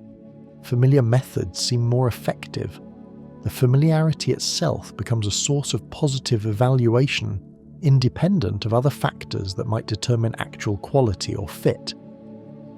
Familiarity principle probably evolved as protection against the risks associated with novelty, in environments where unfamiliar things often were genuinely riskier than familiar things. The unknown food might be poisonous, the unknown person might be dangerous, the unknown location might hide threats. The bias can lead to excessive conservatism, missed opportunities for improvement, and insufficient exploration of alternatives that might actually serve you better than current choices. But it also provides stability, reduces decision-making effort, and protects against the genuine risks that sometimes accompany novelty and change. Unit bias influences how much you consume by making you treat individual units, packages, portions, servings, as appropriate amounts regardless of the actual size of those units. You eat more when food is served in larger bowls, drink more when beverages are served in larger glasses, consume more when packages contain more individual items. The effect operates even when you're explicitly trying to control consumption, and even when you're aware that unit sizes vary. People eat more from large containers than small containers, even when they're trying to eat less. People pour more wine into wide glasses than narrow glasses, even when they're trying to pour standard amounts. Unit bias probably evolved in environments where food availability was irregular, and portion control was less relevant for health than maximising caloric intake when food was available. Finishing available food made sense when the next meal was uncertain. Modern environments often reverse this logic, where overconsumption creates more problems than underconsumption, and where appropriate portions require conscious regulation rather than natural stopping points. Understanding unit bias can help you use environmental design, smaller plates, smaller packages, smaller servings, to support consumption goals without relying entirely on willpower and conscious control. The everyday microbiases work together to create the texture of ordinary experience, the subtle influences that guide thousands of small choices without requiring conscious deliberation. They operate in domains where efficiency matters more than perfection, where quick decisions serve you better than extensive analysis, where psychological comfort and mental shortcuts provide genuine benefits. These biases help you navigate complex environments with limited time and cognitive resources, creating preferences that often do reflect genuine value, even when the psychological mechanisms creating those preferences aren't perfectly rational. They provide stability, reduce decision fatigue, and enable you to benefit from accumulated wisdom and experience encoded in unconscious preferences. But the same mechanisms that make daily life manageable can also lead you away from choices that might better serve your conscious goals and values, when those goals conflict with the psychological shortcuts that evolved for different purposes.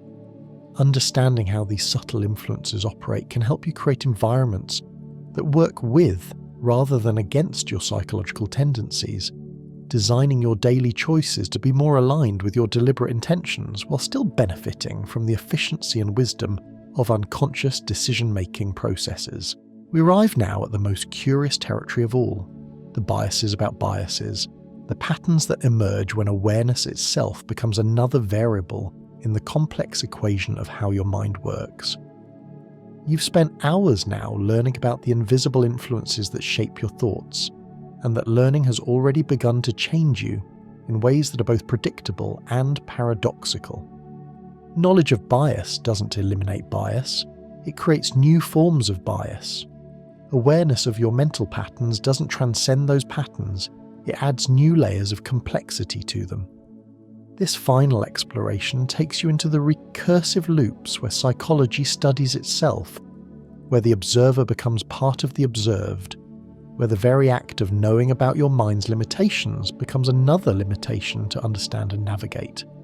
Bias blind spot stands as perhaps the most stubbornly persistent of all biases, the conviction that while other people fall prey to cognitive biases, you remain largely immune to them. You can intellectually understand that confirmation bias, anchoring effects, and social influence shape everyone's thinking, and simultaneously feel confident that your own thinking escapes these influences more than most people's thinking does. The blind spot persists even after extensive education about cognitive biases. Learning about bias makes you better at spotting bias in others, while doing little to improve your ability to spot bias in yourself. The knowledge becomes a tool for criticizing others' reasoning rather than a mirror for examining your own reasoning. This happens because you experience your own mental processes from the inside, where they feel reasonable, well considered, and based on genuine evidence. You observe others' mental processes from the outside, where their biases and shortcuts are more visible. Your thoughts feel like thinking, others' thoughts feel like biased thinking. The blind spot serves important psychological functions. If awareness of bias made you constantly doubt your own judgment, you might become paralyzed by uncertainty, unable to make decisions or hold opinions with enough confidence to act effectively. Some degree of confidence in your own reasoning seems necessary for mental health and effective functioning. But bias blind spot can also create intellectual arrogance, insufficient self-reflection, and missed opportunities to improve decision-making through greater awareness of your own systematic errors. The challenge involves maintaining enough confidence to function, while also maintaining enough humility to continue learning. Paradoxically, the more you know about bias blind spot, the more you might feel exempt from it. The knowledge itself becomes evidence that you're more self-aware than others, more objective in your self-assessment, less susceptible to the very bias you're learning about. Learned helplessness emerges when repeated experiences of lack of control lead you to stop trying, even in situations where control is actually possible. The repeated failure to influence outcomes creates a general expectation that effort won't matter, that circumstances will overwhelm action, that attempting change will prove futile. The pattern extends beyond the specific situations where control was initially lacking to influence behaviour in new contexts where control might actually be possible. The student who struggled with math in elementary school might stop trying in advanced courses where different teaching methods or increased maturity could lead to success. The person who felt powerless in previous relationships might not invest effort in current relationships where influence and change are genuinely possible. Learned helplessness probably evolved as protection against wasting energy on futile efforts in environments where recognizing genuine powerlessness could prevent costly and dangerous persistence in impossible situations. Learning when to give up serves important survival functions when resources are limited and opportunities are scarce. But learned helplessness can also prevent beneficial action when circumstances change, when new capabilities develop, or when different approaches might succeed where previous approaches failed. The expectation of powerlessness becomes self-fulfilling when it prevents the experimentation and persistence that might actually create influence and change. Understanding learned helplessness can help identify when feelings of powerlessness reflect current reality versus past experience, when acceptance serves you better than effort versus when effort might actually create positive change. Ostrich effect describes the tendency to avoid information that might be unpleasant, threatening, or challenging to your current beliefs and plans. You avoid checking your investment account when the market is down, postpone medical checkups when you're worried about health problems, and skip reading news that might contain disturbing information about issues you care about. The avoidance operates unconsciously and automatically. you simply find yourself less interested in information that might be upsetting, less motivated to seek out data that might contradict your hopes, less curious about topics that might require difficult decisions or uncomfortable truths.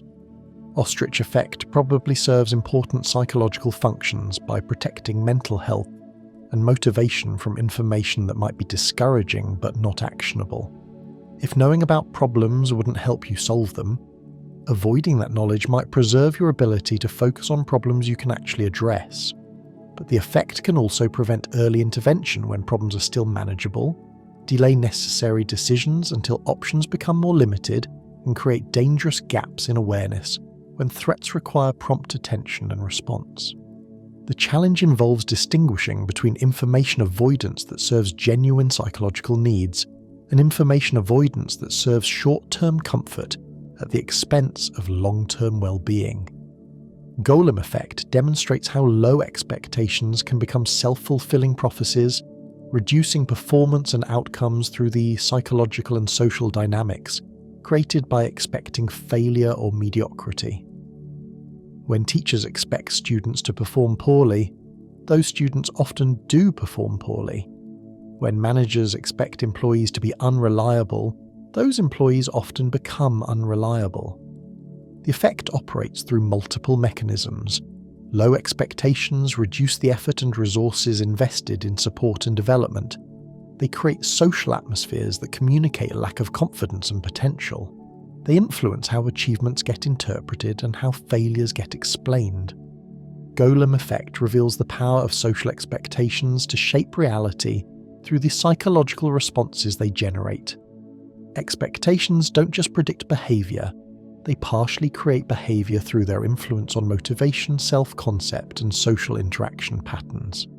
Understanding golem effect can help you recognize how your expectations about others might inadvertently influence their performance, and how others' expectations about you might influence your own behavior and self-perception. Pygmalion effect operates as the positive counterpart to golem effect, showing how high expectations can improve performance through the same social and psychological mechanisms that make low expectations harmful.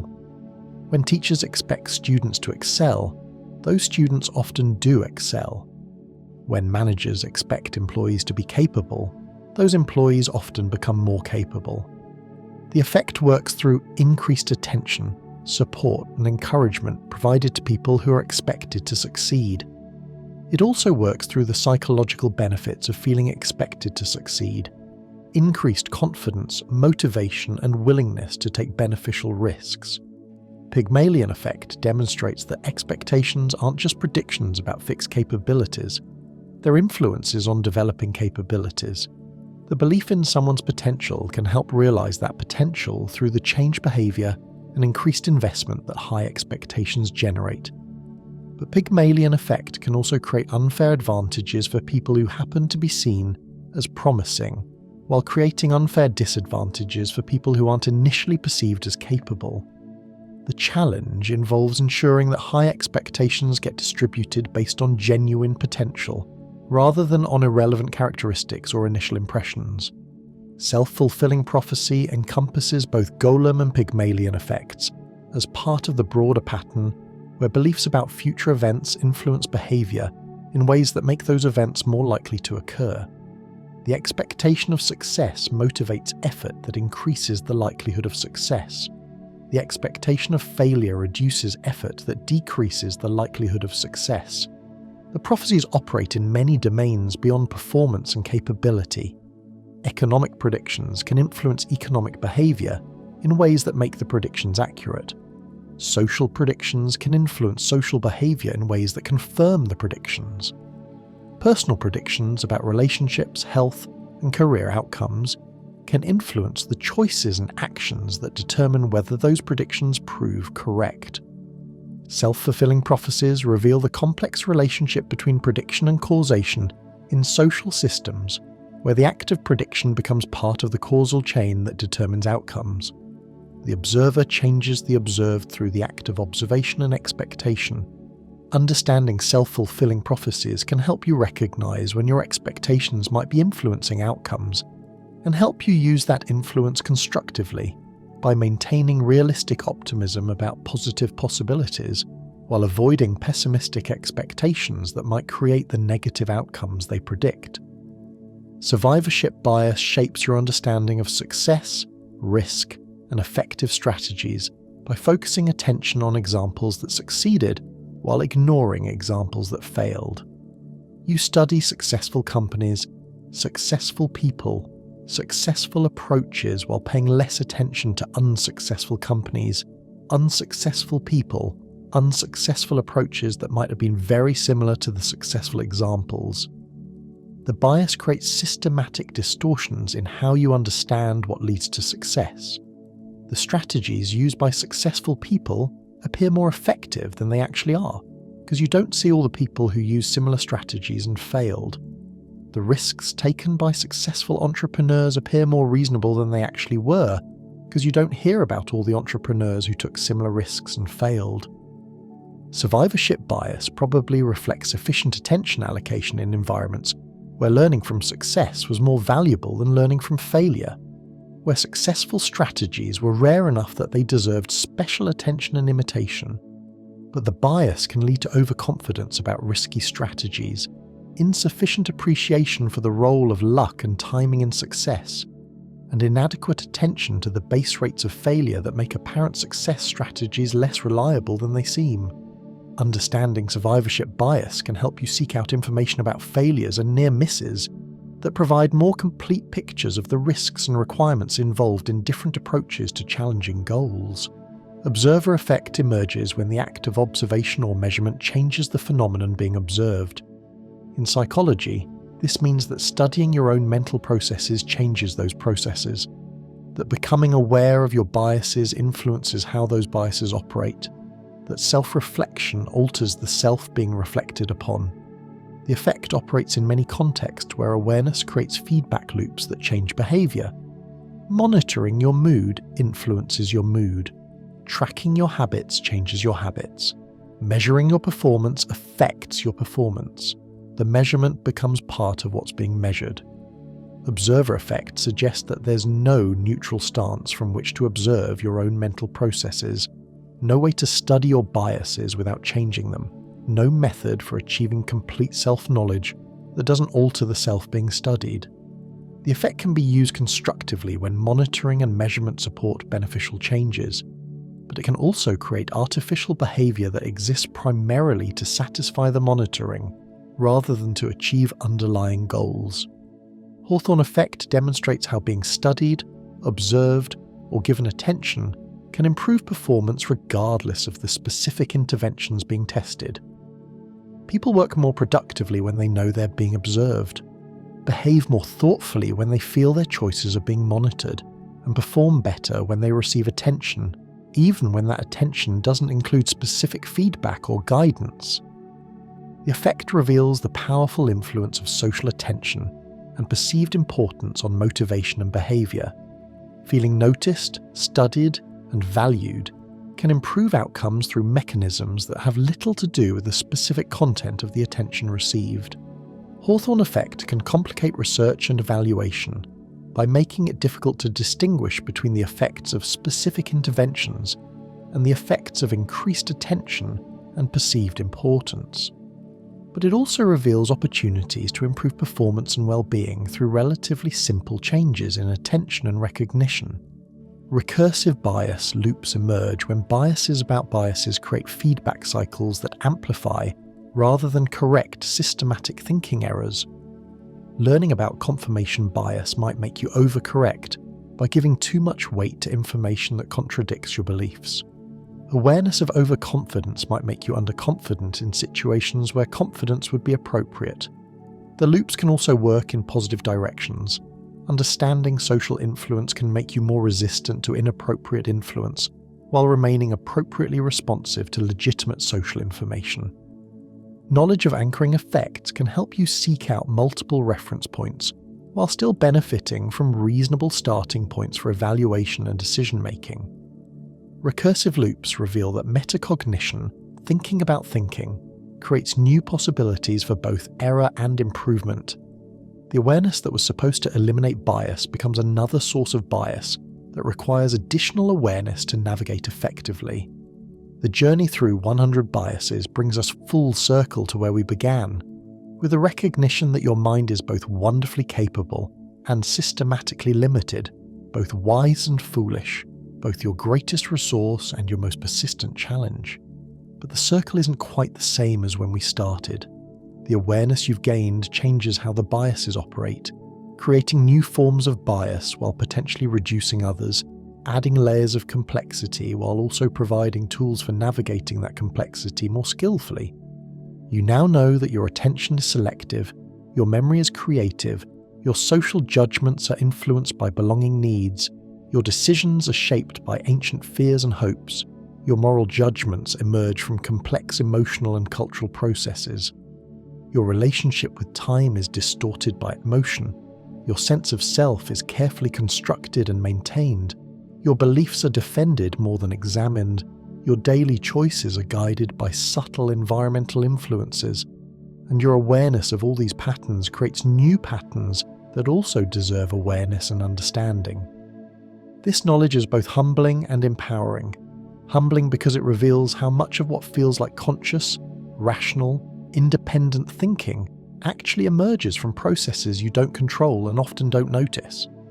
Empowering because it provides opportunities to work with rather than against your psychological tendencies, to design environments and systems that account for how minds actually work rather than how they ideally should work. The goal was never to eliminate these biases.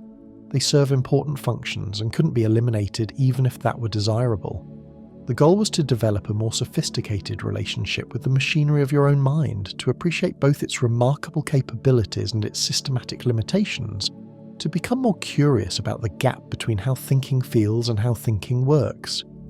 Your mind remains fundamentally human, shaped by evolutionary history, cultural learning, and personal experience in ways that create both wisdom and blind spots, both insight and illusion. The biases are not bugs in your mental software. They're features that enable remarkably complex functioning in an overwhelmingly complex world. But they're features that work better when they're understood, appreciated, and occasionally overridden when the context calls for different approaches than the ones your automatic processes would choose. You're still both the director and the audience of your own life, still creating meaning from chaos and narrative from experience. But now you're a more aware director, a more thoughtful audience, more conscious of the editing processes that create the story you tell yourself about who you are and what the world is like. The story continues, the biases continue, but perhaps now with a little more awareness, a little more humility, and a little more appreciation for the beautiful, imperfect, endlessly fascinating machinery of human consciousness that makes any story possible at all. In the end, you like to think you know your own mind, and perhaps in some small way, you do know it a little better now. But your mind, as always, reserves the right not to ask for permission.